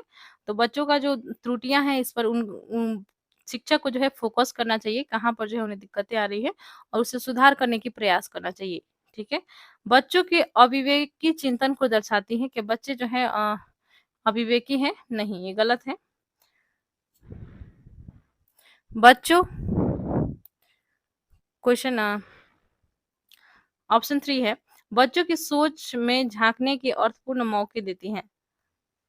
तो बच्चा जो है किस प्रकार से सोच रहा है या क्यों जो है उसे वो गलतियाँ हो रही है, कहाँ जो है उससे त्रुटि हो रही है, कहाँ उससे उसका जो है भ्रांतियाँ हैं। तो ये सब समझने के लिए जो है ये सही है कि अ, ये जो है जो त्रुटियाँ जो है बच्चों की सोच में झाँकने का अर्थपूर्ण मौका देती है। तो कहाँ पर जो है वो मिस्टेक कर रहे हैं, यह जो है उसकी मिस्टेक को, गलती को देखकर जो है समझा जा सकता है। तो ऑप्शन 3 इसमें सही होगा, वयस्कों से उनकी हीनता को दर्शाती है, नहीं। तो ऑप्शन 3 ही इसमें सही है। आगे बढ़ते हैं। अगला प्रश्न है, डैश इस बात का संकेत है कि शैक्षिक गतिविधियाँ बच्चे के लिए यांत्रिक व दोहराव वाली हो गई है तथा उसकी रुचि की नहीं है। तो देखिए क्वेश्चन है कि डैश ऑप्शंस दिए गए हैं 4। इस बात का संकेत है कि शैक्षिक गतिविधियाँ बच्चे के लिए यांत्रिक व दोहराव वाली हो गई है तथा उसकी रुचि की नहीं है। तो देखिए ऑप्शंस है आनंद, उत्सुकता, उत्साह, ऊब। तो देखिए बच्चे का ऊब जाना, ये जो है इस बात का संकेत देता है कि शैक्षिक गतिविधियाँ बच्चे के लिए जो है यांत्रिक व दोहराव वाली हो गई है और तथा उसकी रुचि की नहीं है। तो बच्चे जो हैं अ, ऊब जाते हैं तो ये संकेत देता है, ठीक है? कि बच्चे जो है उस कार्य में इंटरेस्टेड नहीं है, वो कार्य जो है दोहराया जा रहा है और उनकी जो है वो रुचि से संबंधित नहीं है, वो जो है इसमें रुचि नहीं ले पा रहे हैं। तो ऑप्शन 4 इसमें राइट हो जाएगा। नेक्स्ट है क्वेश्चन 28, अभिकथन। देखिए अभिकथन दिया गया है और कारण दिया गया है और 4 ऑप्शंस हैं, इसमें आपको इसका जो है करेक्ट आंसर बतानी है। तो देखिए अभिकथन देख लेते हैं क्या है। बच्चों में सजा का डर पैदा करके सीखने को सुसाध्य किया जाना चाहिए। नहीं, मैंने अभी भी आपको बताया कि दंड देना जो है गलत होता है। तो बच्चा को जो है दंड देकर, डरा कर, उसको जो है डांट कर आप जो है उसको सिखाने का प्रयास कर रहे हैं, तो ये जो है उसको सीखने को बढ़ावा देगा, ये नहीं होगा, ये गलत होगा। अभिकथन जो है गलत दिया गया है। तो कारण है, इनाम और सजा अर्थपूर्ण सीखने में बेहद प्रभावशाली है। देखिए मैंने अभी भी आपसे बताया कि बच्चा को जो है इनाम भी नहीं देना है, सजा भी नहीं देना है, दंड भी नहीं देना है, पुरस्कार भी नहीं देना है। तो ये भी गलत दिया गया है कि इससे जो है बच्चा सीख नहीं पाते हैं, बल्कि और जो है जिन बच्चों को पुरस्कार मिलता है वो थोड़ा मोटिवेट हो सकते हैं, लेकिन जिनको नहीं मिला, ये देखकर जो है मुझे जो है नहीं मिला, मैंने इतना कोशिश किया उसके बावजूद भी मुझे जो है इनाम नहीं मिली, इससे जो है बच्चे जो है डिमोटिवेट हो सकते हैं। तो उनका जो है सीखने में अभिरुचि खत्म हो सकता है, और इसीलिए जो है इनाम और सजा देना जो है या अधिगम को जो है प्रभावशाली नहीं बनाता है, बल्कि ये जो है और अधिगम को जो है असर करने में रोकता है, अधिगम सीखने में जो है बच्चों को डिमोटिवेट करता है। तो ये दोनों ऑप्शंस जो है अभिकथन और कारण दोनों गलत दिए गए हैं इसमें। तो देखिए इसका सही विकल्प चुनिए, दिया गया है, ये नहीं होगा, ये भी नहीं होगा। तो ए और आर दोनों गलत दिया गया है, ऑप्शन 4 राइट हो जाएगा इसमें। अगला प्रश्न देखते हैं, क्वेश्चन 29 है, निम्न में से कौन सा कारक सीखने को प्रभावित करता है? तो देखिए सीखने के लिए जो है कौन कौन प्रभावित करता है, देखिए 4 ऑप्शंस हैं। विद्यार्थियों की अभिरुचि, संकल्पना का कथित प्रासंगिकता, विद्यार्थी का विकासात्मक स्तर, सीखने सिखाने की पद्धतियां। तो देखिए यहाँ पर जो है कूट में आंसर दिए गए हैं, कूट में जो है आपको करेक्ट आंसर इसका बतानी है, ठीक है। तो देखिए कौन सा कारक जो है सीखने को प्रभावित करता है, तो विद्यार्थियों की अभिरुचि बिल्कुल सही है। यदि बच्चे जो है सीखने में जो है इंटरेस्टेड है, उनका जो है अभिरुचि है सीखने में, तो वे जो है आसानी से किसी भी चीज को सीख सकते हैं। तो ये जो है सीखने के लिए प्रभावित करता है, ऑप्शन 1 सही है। संकल्पना की कथित प्रासंगिकता, यह भी सही है। विद्यार्थियों का विकासात्मक स्तर, यह भी सीखने का जो है कारक है, जो सीखने को जो है प्रभावित करता है, यह भी सही हो जाएगा। सीखने सिखाने की जो पद्धतियां हैं, इसका भी जो है इफेक्ट पड़ता है बच्चे को अधिगम करने में, तो इसका भी जो है प्रभाव होता है, ये भी सही है। तो चारों ऑप्शन जो है इस क्वेश्चन में सही दिया गया है, तो ऑप्शन इसमें 4 सही हो जाएगा, 1 2 3 4। अगला प्रश्न देखते हैं, क्वेश्चन 30 है, निम्न में से कौन सा कथन सीखने की स्थितियों में व्यक्ति, वातावरण व व्यवहार के बीच संबंध को सही दर्शाते हैं? क्वेश्चन है कि निम्न में से कौन कौन सा कथन सीखने की स्थितियों में व्यक्ति, वातावरण व व्यवहार के बीच संबंध को दर्शाते हैं? तो देखिए व्यक्ति जो है एक वातावरण में रहता है और उसका व्यवहार, ये सभी जो है संबंधित है एक दूसरे से, ठीक है, और ये जो है एक दूसरे को प्रभावित भी करती है। तो जो वातावरण में वो रहता है, जो व्यवहार वो सीखता है, उसी को जो है वो फॉलो करता है, और उसी प्रकार से जो है देख लेते हैं ऑप्शंस को। व्यक्तिगत कारकों का परिवेश के तत्वों पर कोई प्रभाव नहीं पड़ता। नहीं, व्यक्तिगत कारकों का जो है परिवेश के तत्वों पर प्रभाव पड़ता है, ये गलत है। तीनों कारक व्यक्ति, वातावरण व व्यवहार एक दूसरे को प्रभावित करते हैं, बिल्कुल सही है। तीनों कारक जो है एक दूसरे को प्रभावित करते हैं। बच्चा का जो है व्यक्तिगत कारक है, और वो किस तरह के वातावरण में रह रहा है, उसका किस प्रकार का व्यवहार है, यह सभी जो है एक दूसरे को प्रभावित करते हैं। तो ये जो है सही हो जाएगा, ऑप्शन इसमें सेकेंड ही सही है। व्यवहार से सामाजिक परिवेश पर शायद ही कभी प्रभाव पड़ता है, नहीं। वातावरण की प्रतिपुष्टि से व्यक्ति के आत्मसम्मान पर कोई प्रभाव नहीं पड़ता है, ये गलत है, ठीक है। तो इसमें जो है राइट आंसर हो जाएगा ऑप्शन सेकेंड, तीनों कारक व्यक्ति, वातावरण व व्यवहार एक दूसरे को प्रभावित करते हैं, ठीक है, ऑप्शन सेकेंड सही है। तो इस वीडियो में जो है हमने जितने भी 7 फरवरी 2023 के पेपर का जो सीडीपी के क्वेश्चंस थे, उसे कंप्लीट कर क्रम में आज हम करने वाले हैं ईवीएस से संबंधित क्वेश्चन आंसर। इस चैनल पर नए हैं तो चैनल को सब्सक्राइब कर ले। शुरू करते हैं वीडियो को। क्वेश्चन है 61, टेपियो का अर्थात कसावा पौधे का खाने योग्य हिस्सा ए है, और यह बी में प्रचुर मात्रा में उगाया जाता है? ए और बी क्रमशः क्या है? तो देखिए ऑप्शंस है पत्ती, मेघालय यानी कि एक जो है खाने योग्य हिस्सा कौन-सा है, ठीक है? या वो पत्ती भी हो सकता है, डंठल भी हो सकता है, जड़ भी हो सकता है, फूल भी हो सकता है। और किस राज्य में जो है यह जो है प्रचुर मात्रा में उगाया जाता है टेपियोका, ठीक है? तो देख लेते हैं। पत्ती मेघालय, डंठल कश्मीर, जड़ केरल, फूल तमिलनाडु। तो देखिए टेपियोका जो है तो देखिए टेपियोका जो है ये सबसे जो है केरल में अधिक उपयुक्त होता है। इसको जो है सबसे खाना में जो है उपयोग किया जाता है और इसका जो जड़ होता है वो खाने योग्य हिस्सा होता है। तो इसमें जो है करेक्ट आंसर इसका हो जाएगा ऑप्शन 3 जड़ केरल। केरल राज्य में बहुत मात्रा में जो है इसको उगाया जाता है और ये जो है वहाँ का फेवरेट फूड है। वहाँ के लोग जो है इसे खाने खाना में खाना पसंद करते हैं। तो इसका जो है राइट आंसर हो जाएगा ऑप्शन 3। नेक्स्ट क्वेश्चन की ओर बढ़ते हैं। क्वेश्चन 62 देख लेते हैं। ए की कमी से रक्त अल्पता अर्थात एनीमिया होता है और बी तथा सी ए के उत्तम स्रोत है। ए बी सी क्रमशः क्या है? तो यहाँ पे देखिए ए बी सी करके क्वेश्चन अधिक दिया गया है इस पेपर में। 7 फरवरी का ये पेपर है, ठीक है? तो इस प्रकार से जो है दिया गया है तो थोड़ा कंफ्यूज करने के लिए दिया गया है बच्चों को। तो प्रैक्टिस मेक्स मैन परफेक्ट। आप प्रैक्टिस करते रहिए, इस टाइप के क्वेश्चन भी आप आसानी से सॉल्व कर पाएंगे। तो इसमें कंफ्यूज होने वाली कोई बड़ी बात नहीं है। ए यानी कि जो ऑप्शंस दिया गया है उसी में से एक है, ठीक है? तो आपको जो है इसका सेंटेंस से मिलाना है, इसमें जो है ए कौन-सा हो सकता है? जैसे कि ए की कमी से रक्त रक्त अल्पता एनीमिया होता है।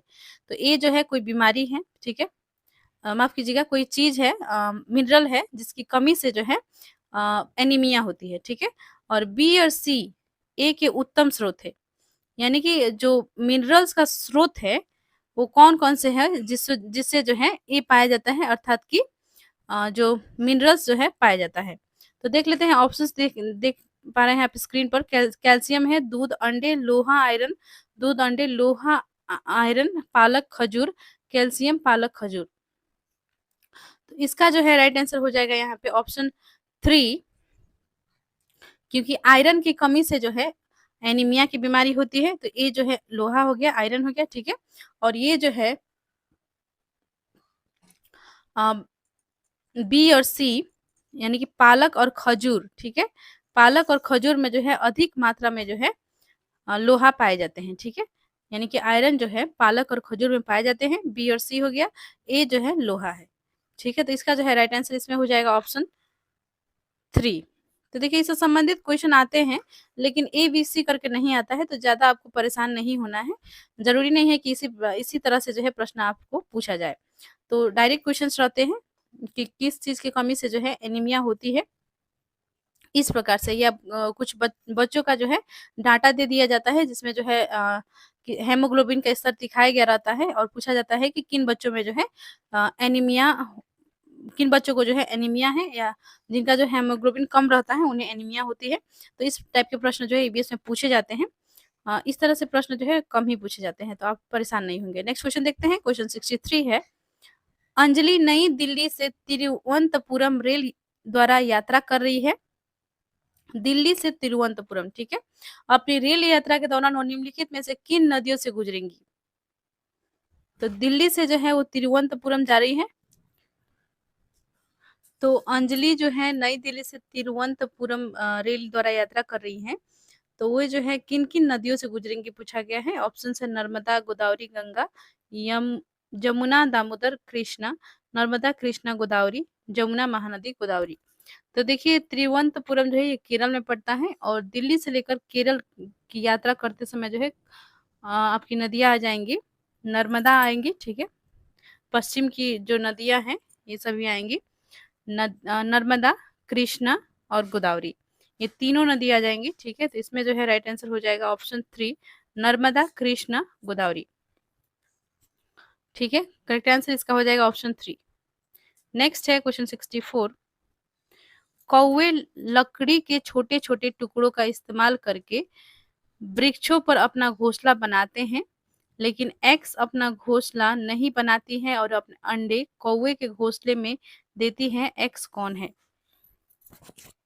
तो देखिए ये पूछा गया है, ये भी एक चिड़िया ही है एक्स, ठीक है? तो कौन-सा चिड़िया है? ऑप्शंस देख लेते हैं।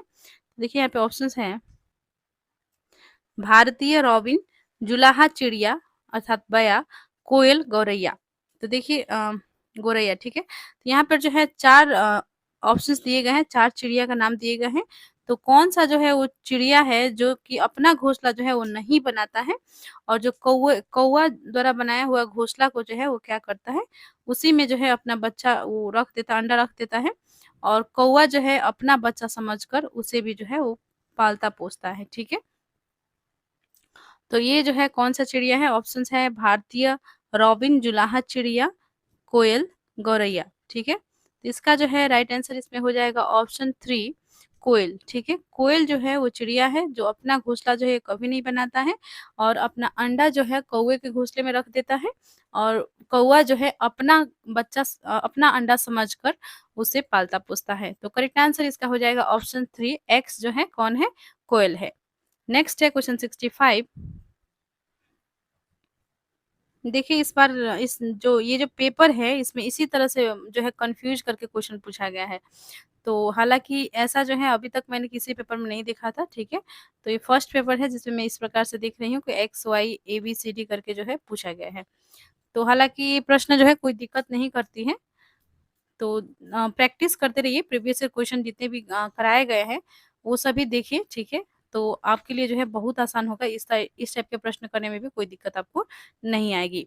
तो चैनल के प्लेलिस्ट में विज़िट ज़रूर कर लीजिएगा, सीटेट जुलाई 2025 पेपर 1 नामक प्लेलिस्ट है और रिपीटेड है बहुत सारे क्वेश्चन सीटेट के। तो आप जो है इस पर ध्यान दें, प्रीवियस ईयर क्वेश्चन बहुत ही इम्पोर्टेंट है। क्वेश्चन 65 है, वाई के जिले एक्स में इत्र, गुलाब जल और केवड़ा जल बहुत बड़े पैमाने पर तैयार किए जाते हैं। एक्स और वाई क्या है? तो देखिए यहाँ पर जो है ऑप्शंस दिए गए हैं, मधुबनी बिहार, कन्नौज उत्तर प्रदेश, बर्ली महाराष्ट्र, सोलन हिमाचल प्रदेश। तो वाई के जिले एक्स में इत्र, गुलाब जल, तो जिला का जो नाम है यहाँ पे दिया गया है, ठीक है? और उसका जो है एक्स जो है जिला है और वाई जो है राज्य है, ठीक है? तो गुलाब, इत्र जल और केवड़ा जल बहुत बड़े पैमाने पर तैयार किए जाते हैं। तो कहाँ पर ये तैयार किए जाते हैं? बिहार, मधुबनी नहीं, अ, वर्ली महाराष्ट्र में नहीं होगा, सोलन हिमाचल प्रदेश में नहीं होगा। तो इत्र, गुलाब जल और केवड़ा जल ये जो है बहुत बड़े पैमाने पर तैयार किए जाते हैं उत्तर प्रदेश में, कन्नौज जिला में, ठीक है? कन्नौज उत्तर प्रदेश, करेक्ट आंसर इसका हो जाएगा ऑप्शन सेकंड। नेक्स्ट क्वेश्चन की ओर बढ़ते हैं, क्वेश्चन 66 है। तो यहाँ पे देखिए अभिकथन और तर्क दिए गए हैं। इस प्रश्न को कर लेते हैं। दावा करके दिया गया है यानी कि अभिकथन है, ठीक है? ए में है, उबला हुआ अंडा पानी से भरे मग में डाला जाए तो यह डूब जाता है, जबकि नमक वाले पानी में डाला जाए तो यह ऊपर तैरता है। तो यह जो है सही है। आपको जो है एक बार एक्सपेरिमेंट करके भी देखना चाहिए इस चीज़ का। आप जो है जब नमक वाले पानी में कोई भी चीज़ डालते हैं तो वो जो है ख़ास करके नींबू को देखा जाए या कोई जैसे उबला हुआ अंडा का एग्ज़ाम्पल यहाँ पे दिया गया है। तो उबला हुआ अंडा जो है पानी में जब डाला जाता है तो ये जो है डूब जाता है। लेकिन वही अंडा को यदि नमक वाला पानी में डाला जाता है तो ये तैरता है, ठीक है? तो ऐसा होता है, ये सही है। और तर्क है, अंडे को उबाले जाने पर उसका घनत्व तो बढ़ जाता है। तो देखिए इसके कारण से जो है नहीं होता है क्योंकि अंडा तो दोनों में उबला हुआ ही है। जो नमक वाला पानी है और जो बिना नमक वाला पानी है, दोनों में जो है अंडा जो है उबला हुआ अंडा ही डाला जा रहा है कि अंडे को जो है उबाले जाने पर इसका घनत्व बढ़ जाता है, बल्कि पानी का जो है घनत्व के कारण से जो है ऐसा होता है, अंडे के घनत्व से नहीं होता है। तो ये जो है तर्क जो है सही है, लेकिन ये जो है इसके साथ जो है मैच नहीं कर रही है, ठीक है? तर्क जो है कि अंडा को उबाले जाने पर घनत्व तो बढ़ जाता है। तो यह जो है सही है कि अंडा को उबाला जाता है तो उसका घनत्व तो बढ़ जाता है। लेकिन जो दावा दिया गया है कि उबला हुआ अंडा पानी से भरे मग में जब डाला जाए और पानी नमक वाला पानी में जब डाला जाए तो इसमें जो है इसका कोई रोल नहीं होता है, बल्कि क्योंकि दोनों में जो है सेम ही अंडा डाला गया है, तो तर्क जो है सही दिया गया है, लेकिन ये जो है इसका एक्सप्लेनेशन नहीं है, सही व्याख्या इसका नहीं है। तो इसका जो है राइट आंसर इसमें हो जाएगा ऑप्शन सेकेंड। ठीक है, ए और आर दोनों सही है, लेकिन आर ए की सही व्याख्या नहीं है। आगे बढ़ते हैं नेक्स्ट क्वेश्चन की ओर। क्वेश्चन 67 है। तो देखिए यहाँ पे जो है कूट भी दिए गए हैं, कूट में आंसर आपको बतानी है। ठीक है, तो कर लेते हैं इस प्रश्न को। आजकल हम देखते हैं कि बहुत से कुएं पूरी तरह से सूख चुके हैं। इस स्थिति का मुख्य कारण क्या हो सकता है? तो देखिए ऑप्शंस है। सही में ऐसा देखा जाता है कि कुएं जो है सूख गए हैं, कुओं का जो है अब इस्तेमाल नहीं भी उसका पानी का इस्तेमाल करने लायक का पानी उसमें रहता भी नहीं है। और अधिकतर जो है हम देखते हैं कोई भी जो है कुआं का पानी का इस्तेमाल नहीं करता है, जबकि पहले देखा जाए तो अधिक जो है कुआं का पानी ही इस्तेमाल होता था और कुआं का पानी ही लोग पीते थे। ठीक है, तो इसके पश्चात इसके पीछे जो है क्या कारण है कि कुएं जो है पूरी तरह से सूख चुके हैं? तो देखिए ऑप्शन है, लोगों ने कुएं के समीपस्थ क्षेत्रों में बोरिंग पंप लगाने शुरू कर दिए हैं। तो ये जो है सही है कि लोगों ने जो है बोरिंग पंप लगाना शुरू कर दिया तो पानी जो है उधर चला जाता है। ठीक है, तो ये सही दिया गया है, इसी कारण से जो है कुआं सूख रही है। कुओं के आसपास के क्षेत्र में मिट्टी कंक्रीट की हो गई है, ये भी सही है। जो मिट्टी जो है अब वो मिट्टी नहीं रह गई है, वो जो है कंक्रीट से जो है बना दिया गया है। ठीक है, तो ये जो है ये भी सही है। इसके इस कारण से भी जो है मिट्टी से जो है पानी आ जाती थी, लेकिन कंक्रीट होने के कारण जो है पानी जो है ब्लॉक हो जाता है, पानी नहीं आ पाती है। तो नेक्स्ट है, कुओं का पानी दूषित होने के कारण उपयोग में नहीं लाया जाता है। तो देखिए कुओं का पानी दूषित होने के कारण उपयोग में नहीं लाया जाता, ये सही है, लेकिन इस कारण से जो है कुआं नहीं सूख रहा है। ठीक है, तो यहाँ पे जो प्रश्न पूछा गया है कि कुएं जो है पूरी तरह से सूख चुके हैं, इसके इस स्थिति का मुख्य कारण क्या हो सकता है? तो दूषित होने के कारण उपयोग में नहीं लाया जा रहा है, ये अलग बात है, क्योंकि इसके कारण से जो है उपयोग में लाया जाए नहीं लाया जाए वो तो लोगों पर डिपेंड करता है, और कारण ये नहीं है कि इस कारण से जो है कुआं सूख रहा है। ठीक है, तो इसका जो है इसमें सी सही नहीं होगा। ठीक है, तो ए और बी सही है, ए और बी ऑप्शन 1 में दिए गए हैं, 1 सही हो जाएगा। आगे बढ़ते हैं, क्वेश्चन नेक्स्ट 68 देख लेते हैं। तो प्रश्न है, ठहरे हुए जल पर मिट्टी का तेल डालना बरसात के दिनों में मच्छरों के प्रजनन को रोकने का एक सामान्य तरीका है, इसका क्या कारण है? तो देखिए क्या होता है कि मिट्टी का तेल जो है डाला जाता है, बरसात के दिनों में जो है बहुत मच्छर की संख्या बढ़ जाती है, आप भी मिलाते होंगे, बहुत मच्छर काटते हैं। ठीक है, तो ऐसे में जो है ठहरे हुए जल पर जो है मिट्टी का तेल डाला जाता है, बरसात के दिनों में मच्छरों के प्रजनन को रोकता है। ठीक है, तो इससे जो है मच्छरों की संख्या में जो है कमी आती है, तो इसी कारण से जो है ऐसा किया जाता है। तो ऑप्शंस देख लेते हैं क्या क्या दिए गए हैं। मिट्टी के तेल से मच्छरों को ऑक्सीजन की आपूर्ति बाधित हो जाती है, मच्छर मिट्टी के तेल में फंस जाते हैं, मिट्टी के तेल में एक ऐसा पदार्थ होता है जो मच्छरों को मार देता है, मिट्टी के तेल की गंध मच्छरों को विकर्षित करती है। तो यहाँ पे देखिए जब मिट्टी का तेल जो है पानी में डाला जाता है, मच्छरों के ऊपर डाला जाता है, ठीक है, पानी में, तो ऐसे में जो है उनको ऑक्सीजन मिलना बंद हो जाता है। ठीक है,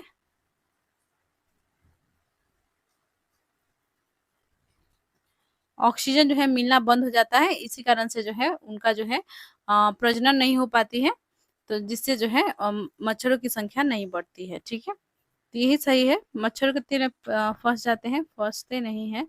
मिट्टी के तेल में एक ऐसा पदार्थ होता है जो मच्छरों को मार देता है, ऐसा कोई पदार्थ नहीं होता है कि उन्हें मार दे। ठीक है, ये भी गलत है, मिट्टी के तेल की गंध मच्छरों को विकर्षित करती है, नहीं। तो इसका जो है राइट आंसर हो जाएगा ऑप्शन 1, मिट्टी के तेल से मच्छरों को ऑक्सीजन की आपूर्ति बाधित हो जाती है, ऑप्शन 1 करेक्ट है। नेक्स्ट क्वेश्चन पर बढ़ते हैं। चैनल को अभी तक आपने सब्सक्राइब नहीं किया है तो प्लीज चैनल को सब्सक्राइब कर लें और प्लेलिस्ट विजिट करना ना भूलिएगा, और किसी ग्रुप में प्लीज वीडियो को शेयर कर दीजिएगा। क्वेश्चन 69 देख लेते हैं। निम्नलिखित में से कौन से राज्य केंद्र शासित प्रदेश बंगाल की खाड़ी की तट रेखा पर है? तो देखिए बंगाल की खाड़ी मैप ज़रूर पढ़ लीजिएगा, ईवीएस के लिए आप प्रश्न सॉल्व करना चाहते हैं, तो भारत का जो मानचित्र है उसे आपको पूरा याद करना होगा। जो भी जो है तटीय राज्य हैं और प्रायद्वीपीय राज्य हैं और जितने भी जो है कौन से नदियाँ हैं, ये सब चैप्टर थोड़ा जो है आप एक बार रिवाइज़ ज़रूर कर लेंगे। इससे संबंधित जो है हर बार क्वेश्चन आती ही आती है और एनसीईआरटी यदि आप फोकस करते हैं वो अधिक आपके लिए जो है सही रहेगा। और यदि आप प्रीवियस ईयर क्वेश्चन भी कर लेते हैं तो लगभग सेम ही जो है क्वेश्चंस रिपीट हुए हैं। तो नहीं भी करते हैं, यदि आपके पास समय नहीं है तो आप बस प्रीवियस ईयर क्वेश्चंस के वीडियोस देख लीजिए, इससे भी आपका हो जाएगा। ठीक है, तो आते हैं प्रश्न पर। कौन से जो है राज्य केंद्र शासित प्रदेश बंगाल की खाड़ी की तट रेखा पर है? तो ऑप्शन है कर्नाटक, महाराष्ट्र, केरल। तो देखिए कर्नाटक जो है महाराष्ट्र इधर आ जाएगा, ठीक है, ये नहीं होगा, ठीक है, और केरल जो है यहाँ नीचे आ जाएगा, तो ये भी नहीं होगा, ठीक है। तो उड़ीसा, तमिलनाडु, आंध्र प्रदेश। उड़ीसा इस तरफ है, ठीक है, तमिलनाडु भी नीचे है, ठीक है, और आंध्र प्रदेश इधर है। तो इस तरफ जो है पड़ रही है बंगाल की खाड़ी, इस तरफ इसी तरफ है। भारत के मैप पे देखा जाए तो इस तरफ जो है बंगाल की खाड़ी है और इसी तरफ जो है यहाँ पे जो है आपका हो जाएगा उड़ीसा, यहाँ पे आंध्र प्रदेश और नीचे जो है तमिलनाडु। तो ये तीनों राज्य जो है इसी तरफ पड़ रहे हैं, तो यही सही होगा। ऑप्शन सेकेंड ही सही है, उड़ीसा, तमिलनाडु और आंध्र प्रदेश। करेक्ट आंसर इसका हो जाएगा option second. Option second right हो जाएगा। नेक्स्ट क्वेश्चन पे बढ़ते हैं। क्वेश्चन 70 है, भारत के एक गांव में घरों की दीवारें आमतौर पर मोटी होती है और मिट्टी से पुती होती है। इन घरों की छतें कांटेदार झाड़ियों से बनाई जाती है। इस प्रकार के गांव आमतौर पर किस क्षेत्र में है?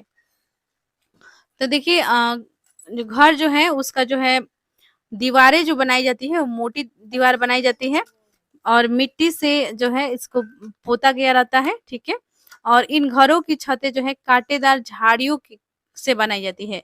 इस प्रकार के गांव जो है किस आमतौर पर इस प्रकार के घर जो है किस क्षेत्र में पाए जाते हैं, ये पूछा गया है। ऑप्शन है मरुस्थल क्षेत्र, बर्फीली क्षेत्र, अधिक वर्षा वाले क्षेत्र, मैदानी इलाकों के वनीय क्षेत्र।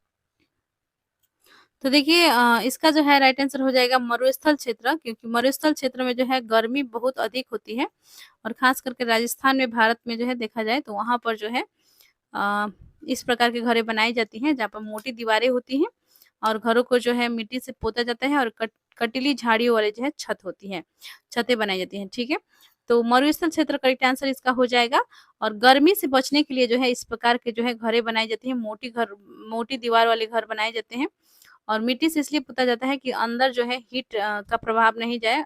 मिट्टी के घर जो है ठंडे होते हैं, तो गर्मी से बचने के लिए जो है इस प्रकार के घर बनाए जाते हैं। तो करेक्ट आंसर इसका हो जाएगा ऑप्शन 1।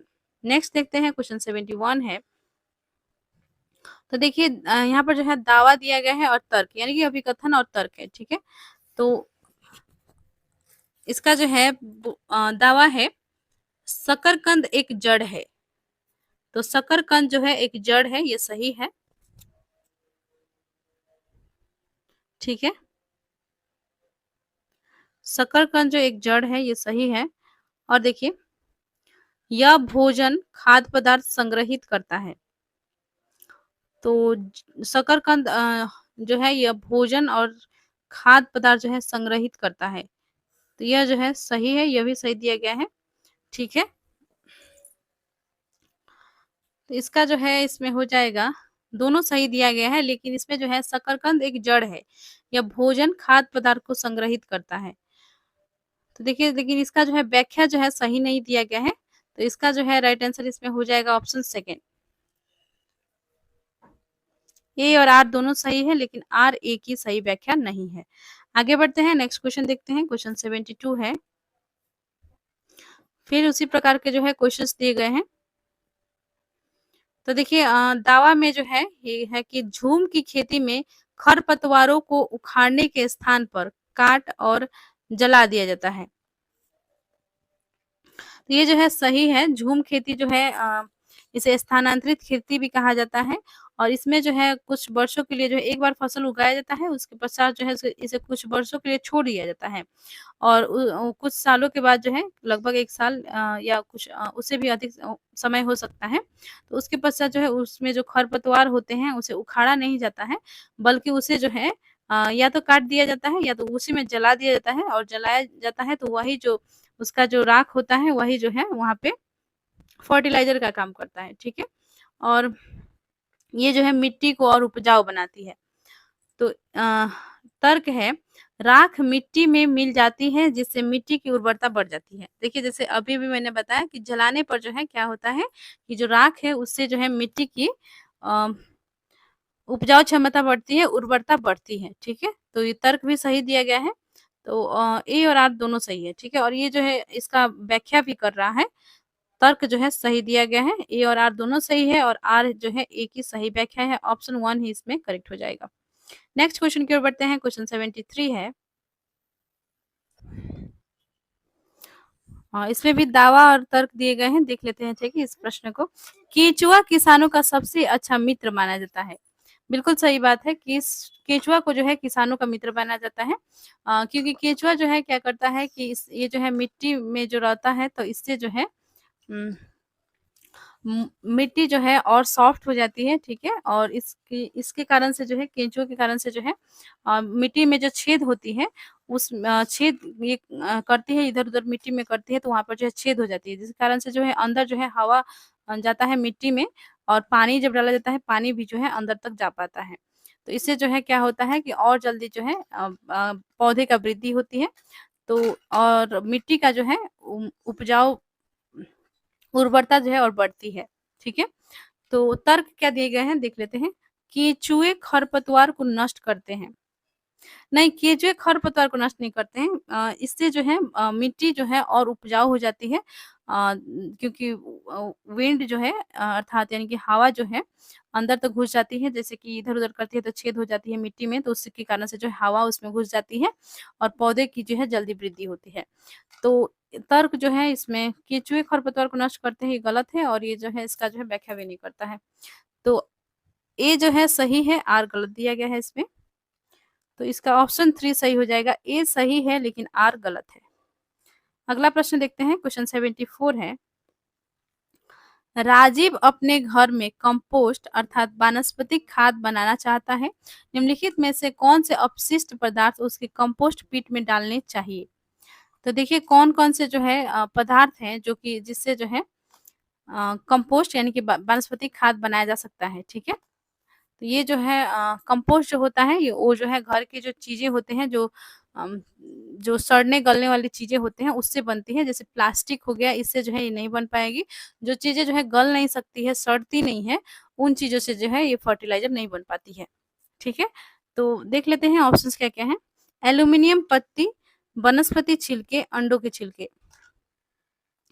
तो देखिए जैसे मैंने आपको बताया कि ये सब जो है गल नहीं पाएँगे, ठीक है?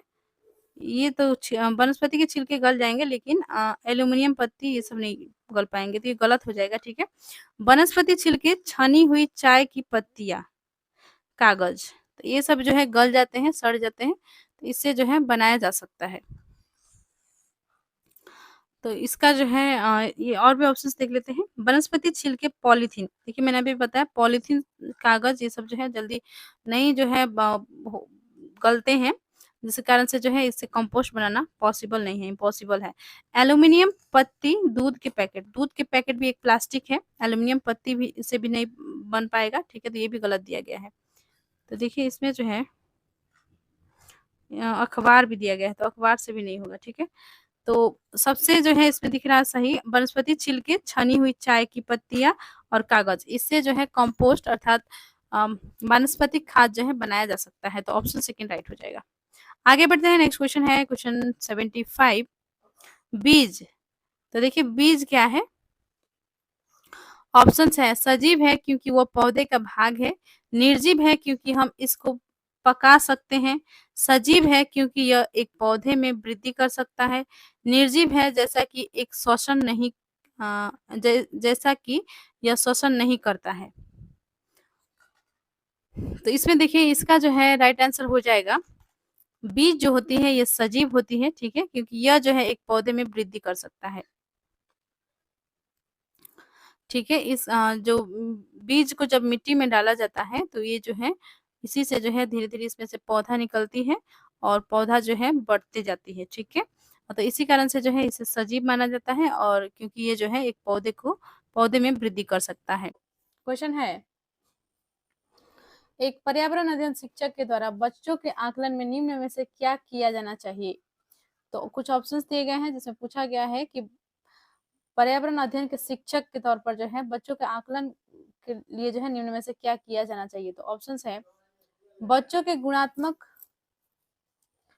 कथन लिखना, बच्चों के सिर्फ कुछ ही पक्षों पर केंद्रित होना, बच्चों की सीखने की क्षमता पर ध्यान केंद्रित करते हुए जानकारी अभिलिखित करना, बच्चों के पूर्व अभिलेखों की तुलना करना। तो देखिए यहाँ पे ऑप्शंस दिए गए हैं और इसमें जो है कौन सा सही है, सही विकल्प को आपको चुनना है।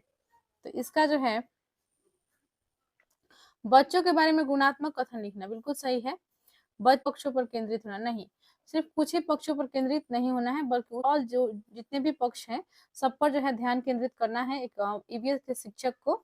और जो है आकलन के समय में जो है उस बच्चे का जो है कहाँ पर जो है कमजोर है, वो बच्चा कहाँ पर जो है टैलेंटेड है, ये सभी चीज जो है नोट करना है।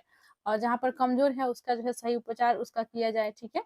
तो इसके लिए जो है आवश्यकता अनुसार उसकी चीजों को प्रदान किया जाए, ये कार्य करना उद्देश्य होता है आकलन की। तो इसलिए जो है सभी पक्षों को जो है देखा जाना चाहिए, सभी पक्षों का जो है आकलन होना चाहिए। तो इसमें जो है बी सही नहीं दिया गया है।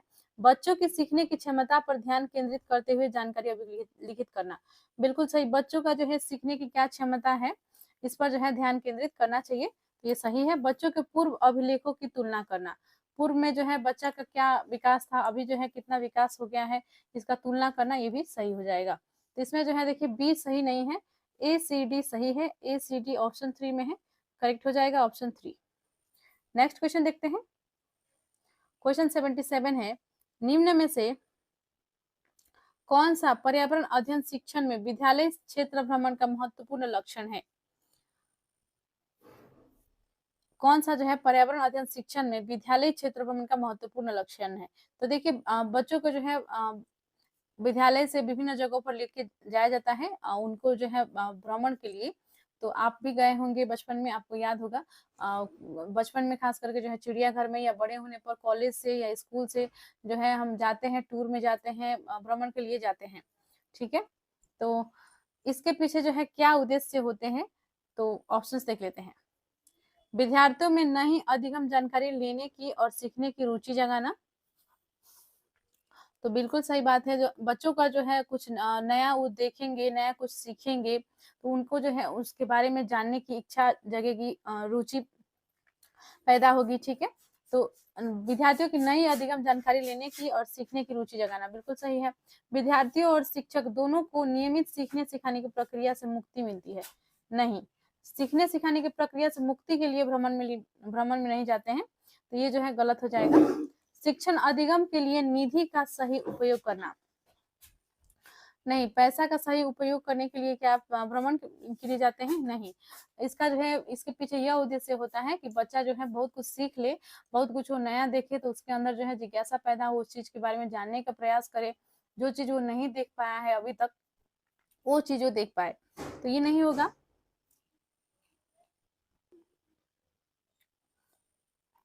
अपने बच्चों को पिकनिक पर जाते हुए देख अभिभावकों का प्रसन्न होना, क्या आप अभिभावक को इम्प्रेस करने के लिए जो है ऐसा करते हैं?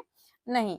यदि कोई विद्यालय जो है ये कार्य करता है कि बच्चे को अभिभावक को इम्प्रेस करने के लिए जो है अनेक गतिविधि कराए जाते हैं, ताकि वे जो है अपने बच्चों का एडमिशन वहाँ पे कराए और भी बच्चों को जो है प्रोत्साहित करे, इसके लिए तो ये गलत बात होती है, ठीक है। ये भी नहीं होगा। तो इसमें जो है सबसे उपयुक्त ऑप्शन है ऑप्शन 1, भ्रमण पर ले जाने से जो है विद्यार्थी में नई अधिगम जानकारी लेते हैं वो, और सीखने की जो है उनमें रुचि जगता है, तो ऑप्शन 1 सही हो जाएगा। आगे बढ़ते हैं नेक्स्ट क्वेश्चन की ओर। चैनल पर नए हैं तो प्लीज चैनल को सब्सक्राइब कर लीजिएगा, वीडियो को लाइक कर दीजिएगा, किसी ग्रुप में वीडियो को शेयर कर दीजिए प्लीज। क्वेश्चन 78 पर आते हैं। पर्यावरण अध्ययन पाठ्यचर्या में विषय आधारित उपागम का पालन क्यों किया गया है?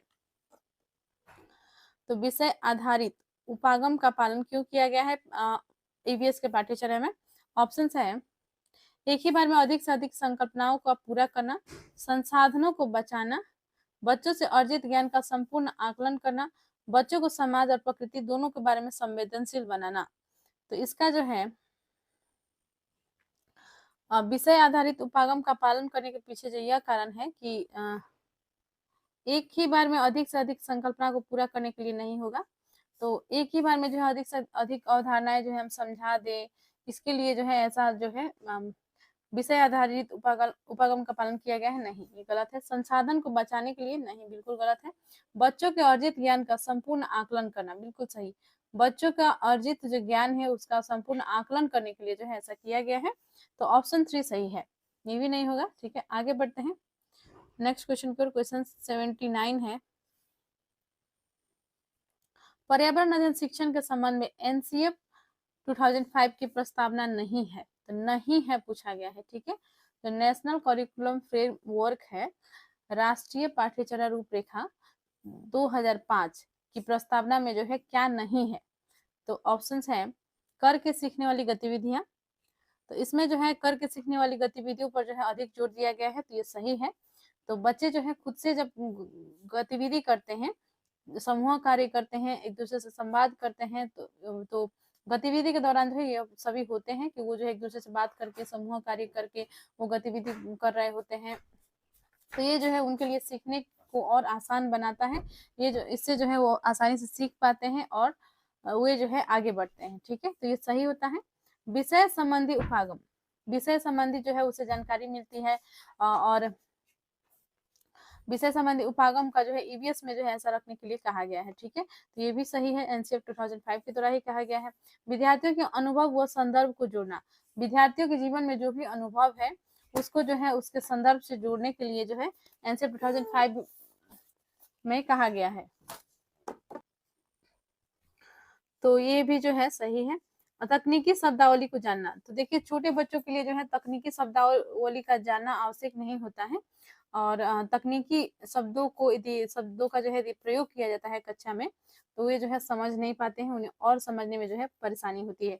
इसलिए खासकर जो एनईपी 2020 है और 1996 में ही कहा गया था नेशनल एजुकेशन पॉलिसी में कि मातृभाषा को जो है अधिक प्रोत्साहन देना है।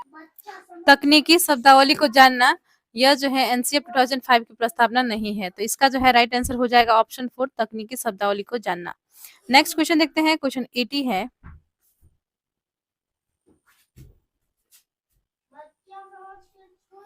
पर्यावरण अध्ययन शिक्षण अधिगम में कविताओं और कहानियों का महत्व है। तो देखिए ईवीएस के पेडागोजिकल क्वेश्चंस जो होते हैं उसमें इसी प्रकार से क्वेश्चंस पूछे जाते हैं और ये जो है पेडागोजी सेक्शन हम कर रहे हैं अभी, तो इसमें जो है इसी प्रकार से जो है क्वेश्चंस होते हैं। ठीक है, तो इसी टाइप के प्रश्न जो है रिपीट भी होते हैं, तो पर्यावरण अध्ययन से संबंधित। तो इसका जो है देख लेते हैं क्या होगा। तो इसमें देखिए विकल्प दिए गए हैं। ठीक है, 4 विकल्प है, इन विकल्पों में से जो है आपको चूज करके इसका बताना है। तो देख लेते हैं प्रश्न को पहले। तो पर्यावरण अध्ययन शिक्षण अधिगम में कविताओं और कहानियों का महत्व है, क्योंकि महत्व क्यों है, क्यों जो है बच्चों की किताबों में आप देखते हैं बहुत सारी कविताएं दी गई रहती हैं, कहानियां दी गई रहते हैं, चित्र उकेरे रहते हैं। तो इसके पीछे क्या कारण है, क्यों जो है ऐसा किया गया रहता है। तो बच्चों में जिज्ञासा विकसित होती है, बिल्कुल सही। बच्चों में जो है जब वो कहानियां सुनते हैं, कविताएं सुनते हैं, पढ़ते हैं, ठीक है, तो इससे जो है उनका जो है मन में एक जिज्ञासा विकसित होती है। जैसे कि कौवा का कहानी उन्होंने पढ़ा तो उन्हें जो है होगा कि हम भी जो है मतलब कौवा जो है इस तरह से किया, इस तरह से होता है, आगे क्या होगा कहानी में, इस प्रकार से जो उनकी जो है और जिज्ञासा विकसित होती है। तो ये सही हो जाएगा। बच्चों में सौंदर्य बोध विकसित होता है, यह भी सही है। बच्चों को संदर्भित अधिगम वातावरण प्रदान होता है, बिल्कुल सही। विभिन्न अमूर्त वातावरण की व्याख्या होती है, अमूर्त नहीं होती है। देखिए बच्चे जो है छोटे होते हैं तो अमूर्त चिंतन अभी करने में सक्षम वो नहीं होते हैं, तो अमूर्त वातावरण की व्याख्या होती है, ये गलत हो जाएगा। तो ए बी सी इसमें करेक्ट है। तो इसका जो है करेक्ट आंसर इसमें हो जाएगा ऑप्शन 3, ए बी और सी। नेक्स्ट है क्वेश्चन 81, प्राथमिक विद्यार्थियों के लिए पर्यावरण अध्ययन शिक्षण अभिप्राय रखता है कि, ये रखत हो गया है, यहाँ पे रखता होगा, ठीक है। तो क्वेश्चन है प्राथमिक विद्यार्थियों के लिए पर्यावरण अध्ययन शिक्षण अभिप्राय रखता है कि, तो क्या अभिप्राय रखता है, ऑप्शन है विद्यार्थी कम जिज्ञासु हो, विद्यार्थी ज़्यादा जिज्ञासु हो, विद्यार्थी कम गलतियाँ करे, विद्यार्थी अच्छे रेखाचित्र बनाने व लेखन कौशल विकसित करे। तो देखिए जो तो ईवीएस जो है, इसका जो है अभिप्राय रखता है कि यह जो है बच्चे जो है अधिक जिज्ञासु हो, किसी भी कोई भी चीज़ को जो है वो नया चीज़ सीख रहे हैं, देख रहे हैं, उसके प्रति जो है उनमें उनके मन में और जिज्ञासा जगे, वे जो है नए चीज़ों को सीखने का और प्रयास करें, यह जो है जो है ईवीएस का जो है मकसद रहता है, ठीक है? तो इसका जो है कम जिज्ञासु नहीं होगा, कम गलतियाँ करे, ये भी नहीं होगा। बच्चे गलतियाँ यदि करते हैं तो वो जो है अच्छी मानी जाती है, क्योंकि बच्चे जो है सीखने का प्रयास कर रहे हैं और गलतियाँ कर रहे हैं, तो वो जो है धीरे-धीरे उसे सुधार करके सीख लेंगे। तो कम गलतियाँ करने के लिए जो है इसका जो है वो नहीं रहता है ईवीएस का।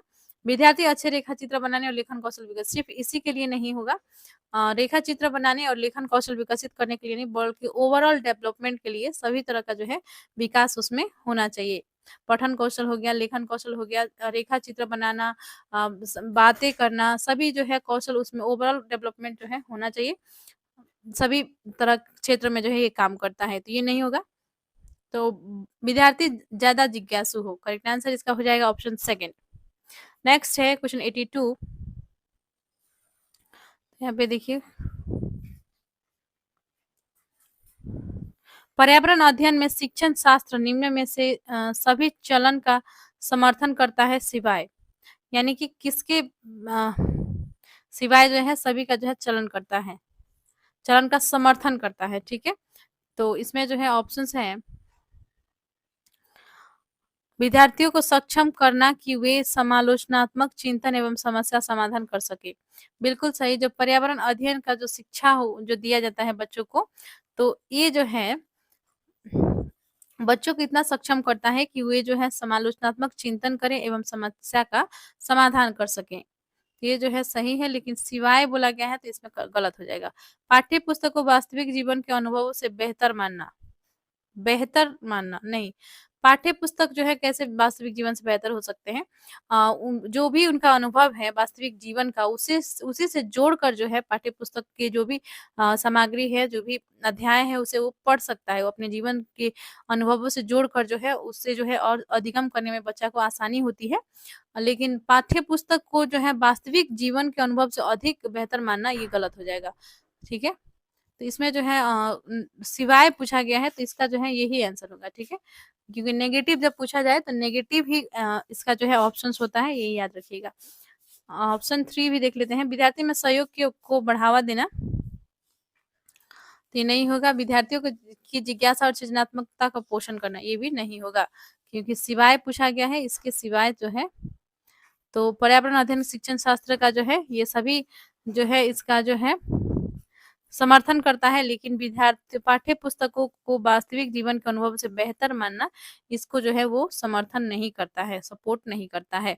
ऑप्शन सेकंड जो है इसमें सही हो जाएगा। नेक्स्ट है 83। एक फ़ोल्डर जिसमें विद्यार्थी एक सत्र के अपने कार्यपत्रक, अवलोकन रिपोर्ट एवं अन्य सामग्री को इकट्ठा करते हैं, उसे क्या कहते हैं? तो देखिए, एक फ़ोल्डर जिसमें जो है बच्चों का जो है विद्यार्थी के एक सत्र के अपने कार्यपत्रक, अवलोकन रिपोर्ट एवं उसके सामग्रियों को इकट्ठा करते हैं, तो उसे क्या कहते हैं? ऑप्शंस है पोर्टफोलियो, उपाख्यानात्मक अभिलेख, परियोजना, फ़ाइल। तो इसे जो है पोर्टफोलियो कहा जाता है, ठीक है? इम्पोर्टेंट है, बहुत बार ये क्वेश्चन रिपीट हुआ है। पोर्टफोलियो करेक्ट आंसर हो जाएगा। नेक्स्ट है,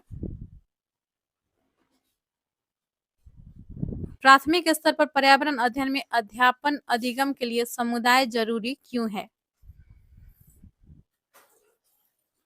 प्राथमिक स्तर पर पर्यावरण अध्ययन में अध्यापन अधिगम के लिए समुदाय ज़रूरी क्यों है? तो समुदाय क्यों ज़रूरी होता है? समुदाय से जो है बच्चे जो है बहुत कुछ सीखते हैं। इसलिए आवश्यक होती है कि वो जो है समुदाय में रहकर विभिन्न समाज के अनेक जो है परंपराएँ हैं, कल्चर है, संस्कृति है उनकी, वो सब सीख सके, और जो भी जो है उनकी वेशभूषा है, उन्हीं से वो देखते हैं, सीखते हैं, ठीक है? और खान-पान, रहन-सहन, बात विचार करना, ये सब के लिए जो है समुदाय ज़रूरी होती है, और एक जो समाज होता है इसी से बनती है, ठीक है? तो पर्यावरण अध्ययन में अध्यापन में अधिगम के लिए जो है समुदाय ज़रूरी क्यों है? ऑप्शन है, ये आसानी से उपलब्ध संसाधन है, तो क्या ये आसानी से उपलब्ध संसाधन है इसलिए? नहीं, ये गलत है, ठीक है? इसमें बड़े और समझदार लोग होते हैं। नहीं। यह वास्तविक परिवेश में सीखने का मौका देता है। बिल्कुल सही। इसके लिए किसी कोर्स के खर्च की आवश्यकता नहीं होती है। इसलिए ज़रूरी नहीं है, ठीक है? तो ऑप्शन 3 इसमें सही होगा कि ये जो है वास्तविक परिवेश में सीखने का मौका देता है। जैसा कि मैंने अभी-अभी एक्सप्लेन किया कि आप जो है जो भी पढ़ते हैं पाठ्य पुस्तक में, वो जो है उस समुदाय में रहकर आप खुद से जो है उन चीज़ों को सीख रहे होते हैं। तो आप देखते हैं बहुत सारे बच्चों को जो विद्यालय नहीं भी गए हैं, नहीं भी पढ़े-लिखे हैं, लेकिन उनका जो है बात विचार करने का तरीका, उनका जो रहन-सहन का तरीका होता है वो अच्छा दिखता है। तो ज़रूरी नहीं है कि जो पढ़े-लिखे लोग हैं उन्हीं का जो है सब कुछ जो है सही होता है। जो नहीं पढ़े-लिखे लोग हैं उनका भी जो है रहन-सहन, बात-विचार करने का जो तरीका होता है, बुद्धि होता है वो होता है, ठीक है? तो ये वास्तविक परिवेश में जो है सीखने का मौका देता है, इसलिए जो है समुदाय ज़रूरी होता है। तो उस तरह के लोग जो हैं समुदाय में रहे होते हैं, संस्कार उनमें होती है, ठीक है? आगे बढ़ते हैं, ऑप्शन 3 राइट हो जाएगा। 85 है, एक पर्यावरण अध्ययन की पाठ्य पुस्तक निम्नलिखित में से कौन-सी विशिष्टता दर्शाती है?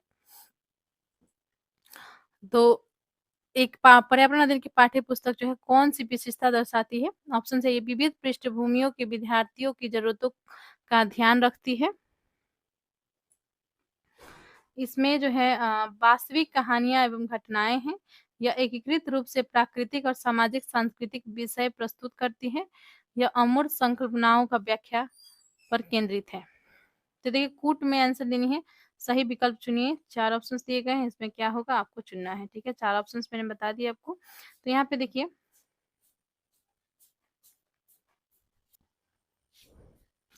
तो ऑप्शन है ये विविध पृष्ठभूमि के विद्यार्थियों की ज़रूरतों को ध्यान रखती है। तो जो पर्यावरण अध्ययन की पाठ्य पुस्तक है इसमें जो है सभी प्रकार के बच्चों का जो है एक उदाहरण के तौर पर उनकी कहानियाँ इंगित की गई है, ठीक है? तो ये जो है विविध पृष्ठभूमि के विद्यार्थियों की ज़रूरतों का ध्यान रखती है, ये सही है। इसमें वास्तविक कहानियाँ और घटनाएँ हैं, बिल्कुल सही है। इसमें जो है अनेक वास्तविक कहानियाँ जो है ईवीएस के पाठ्य पुस्तक में जो है रखी गई है, जिससे जो है बच्चों को जो है एक मोटिवेशन मिलता है पढ़ने के पश्चात, तो ये भी सही है। यह एकीकृत रूप से प्राकृतिक और सामाजिक सांस्कृतिक विषय प्रस्तुत करती है, बिल्कुल सही है। सामाजिक पर्यावरण अध्ययन में जो है सामाजिक अध्ययन, विज्ञान और जो है सामाजिक अध्ययन, विज्ञान और पर्यावरण अध्ययन, ये तीनों जो है एकीकृत रूप से आ जाता है और इस एकीकृत रूप से जो है प्राकृतिक और सामाजिक सांस्कृतिक विषय जो है इसमें आते हैं। तो जो भी समाज से रिलेटेड टॉपिक हैं, इससे संबंधित जो है चीज़ें होती हैं, पर्यावरण से संबंधित जो चीज़ें हैं, इससे संबंधित जो है इसमें जो है विषय वस्तु है, तो ये जो है सभी जो है इसमें आ जाते हैं। तो इसका जो है ऑप्शन सी भी सही है। यह अमूर्त संकल्पनाओं की व्याख्या पर केंद्रित है। अमूर्त संकल्पनाओं की व्याख्या पर जो है ये केंद्रित नहीं है, ये गलत हो जाएगा।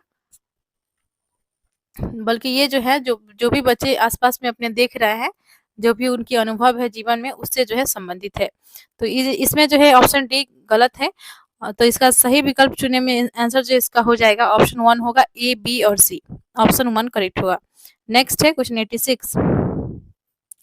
पर्यावरण अध्ययन पुस्तकों में विभिन्न प्रकरणों में आओ करके सीखे का उद्देश्य है। तो आओ करके सीखे का क्या उद्देश्य है? ऑप्शन है विद्यार्थियों को संलग्न करने में, विद्यार्थियों को करके सीखने का अनुभव प्रदान करना, बिल्कुल सही। विद्यार्थियों को सिर्फ संलग्न करने के लिए जो है ये नहीं रखा गया है, ठीक है, ये इस प्रकरण को, बल्कि विद्यार्थी को जो है खुद से करके सीखने की अनुभव प्रदान करने के लिए जो है अब ये जो है रखा गया है। तो ऑप्शन सेकेंड इसमें सही है।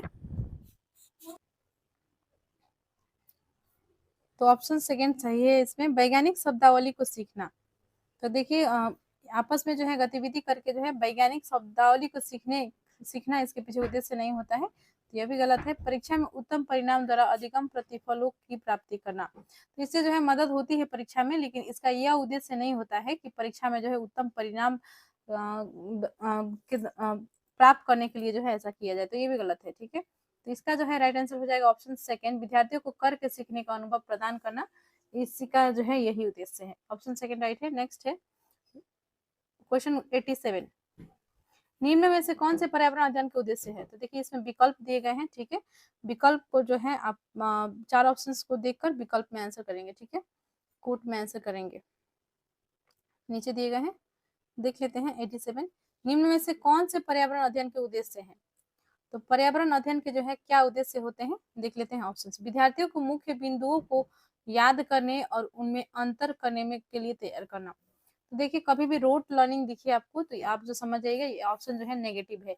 याद करना, इसके लिए जो है विद्यार्थियों को जो है पर्यावरण अध्ययन जो है ईवीएस जो है नहीं पढ़ाया जा रहा है, तो ये गलत है, ठीक है। विद्यार्थियों को प्रश्न पूछने के लिए प्रेरित करना, बिल्कुल सही। बच्चे कोई भी चीज पढ़ाया जाए उससे जो है बच्चों के मन में जिज्ञासा उत्पन्न हो और वे जो है प्रश्न करना चाहे, ठीक है। इस प्रकार का जो है पर्यावरण अध्ययन का जो है ये उद्देश्य है कि इस प्रकार जो है बच्चों को जो है कुछ सिखाया जाए, पढ़ाया जाए, अधिगम कराया जाए, जिससे जो है बच्चे के मन में जिज्ञासा पैदा हो और वे जो है किसी चीज के प्रति जो है उसको जो है जानने की इच्छा और उसका बढ़े और वो प्रश्नों के माध्यम से जो है उसे जानने की कोशिश करे, तो ये सही है। विद्यार्थियों को एक दूसरे की संस्कृति को अस्वीकार करने के लिए तैयार करना, तो देखिए अस्वीकार जो है नेगेटिव वर्ड है और पर्यावरण अध्ययन का जो है ये उद्देश्य कभी भी नहीं हो सकता, क्योंकि जो विद्यार्थी जो है अनेक जो है पृष्ठभूमि से आते हैं, तो सबका जो है अलग अलग संस्कृति है, अलग अलग परिवेश से वे आ रहे हैं, तो सबका अलग अलग जो है संस्कृति है, तो इसको जो है उन्हें स्वीकार करना है। उनकी जो भाषा है इसे भी स्वीकार करना है। सब तरह के जो भी वो इन्वायरमेंट से आते हैं उनको उन्हें जो है बच्चों को जो है एक दूसरे को स्वीकार करना रहता है, उनकी संस्कृतियों की, उनकी भाषा को, उनका जो भी पृष्ठभूमि से वो आते हैं, और अपना जो है वो सहपाठी बना सकते हैं, वो दोस्त अपना बनाएंगे, मित्र बनाएंगे, वो उस चीज को बढ़ावा देना है, ना कि अस्वीकार करना है, तो ये गलत है।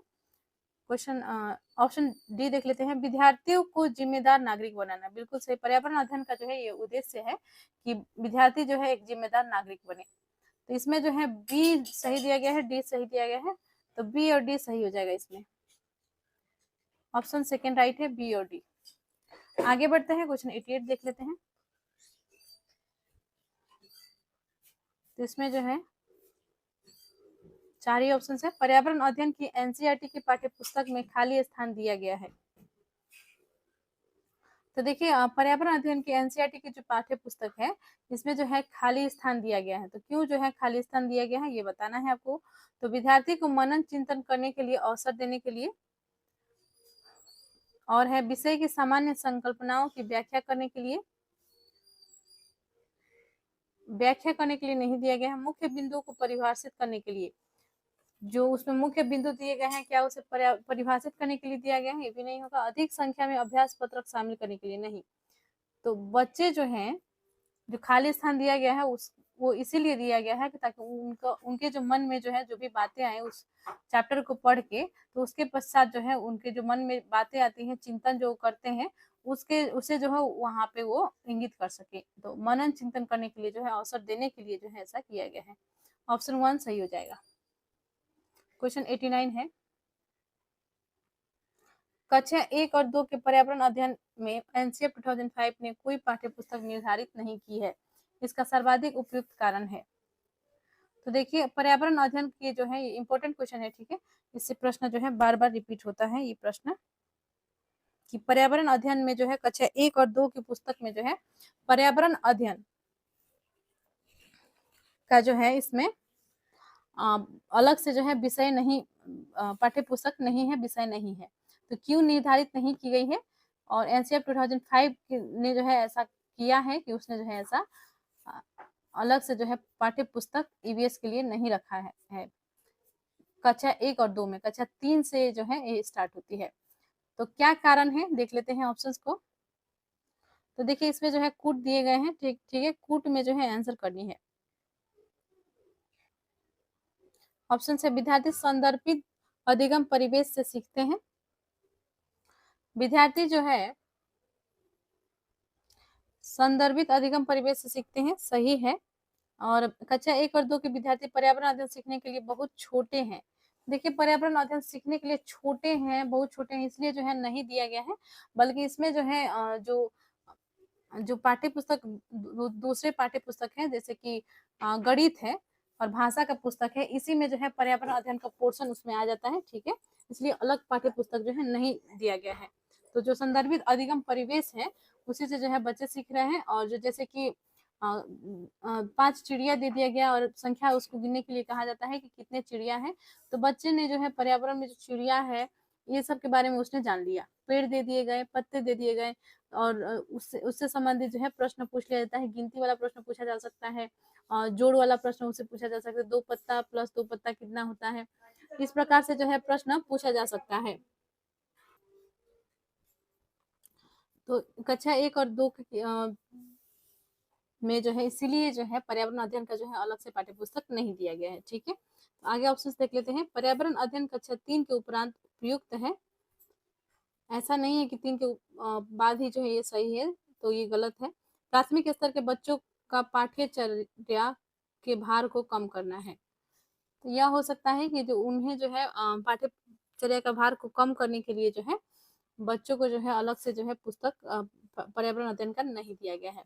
तो ये सही हो सकता है। तो ए और डी इसमें सही होगा, ठीक है। ए और डी, ठीक है।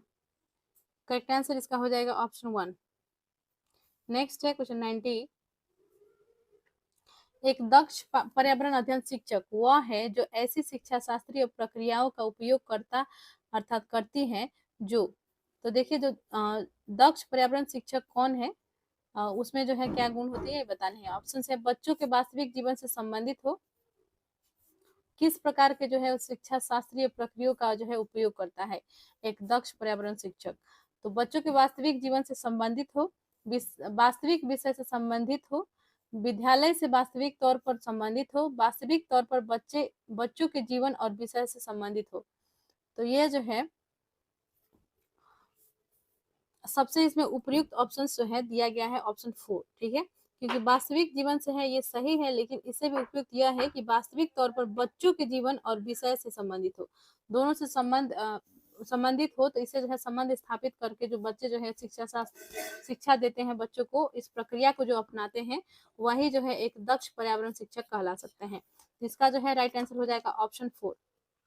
तो इस वीडियो में जो है हमने ईवीएस के जितने भी क्वेश्चंस थे 7 फरवरी 2023 के पेपर का हमने कंप्लीट कर लिया है। और नेक्स्ट वीडियो में जो है हम दूसरा पेपर का जो है इसी प्रकार से जो है सीडीपी और ईवीएस के क्वेश्चंस को कर लेंगे। तो मिलते हैं नेक्स्ट वीडियो में। चैनल को प्लीज सब्सक्राइब कर लिए, वीडियो को लाइक एंड शेयर कीजिए, कमेंट कीजिए और प्लेलिस्ट विजिट करना ना भूलिएगा। सीटेट जुलाई 2025 पेपर 1 नामक प्लेलिस्ट है। धन्यवाद।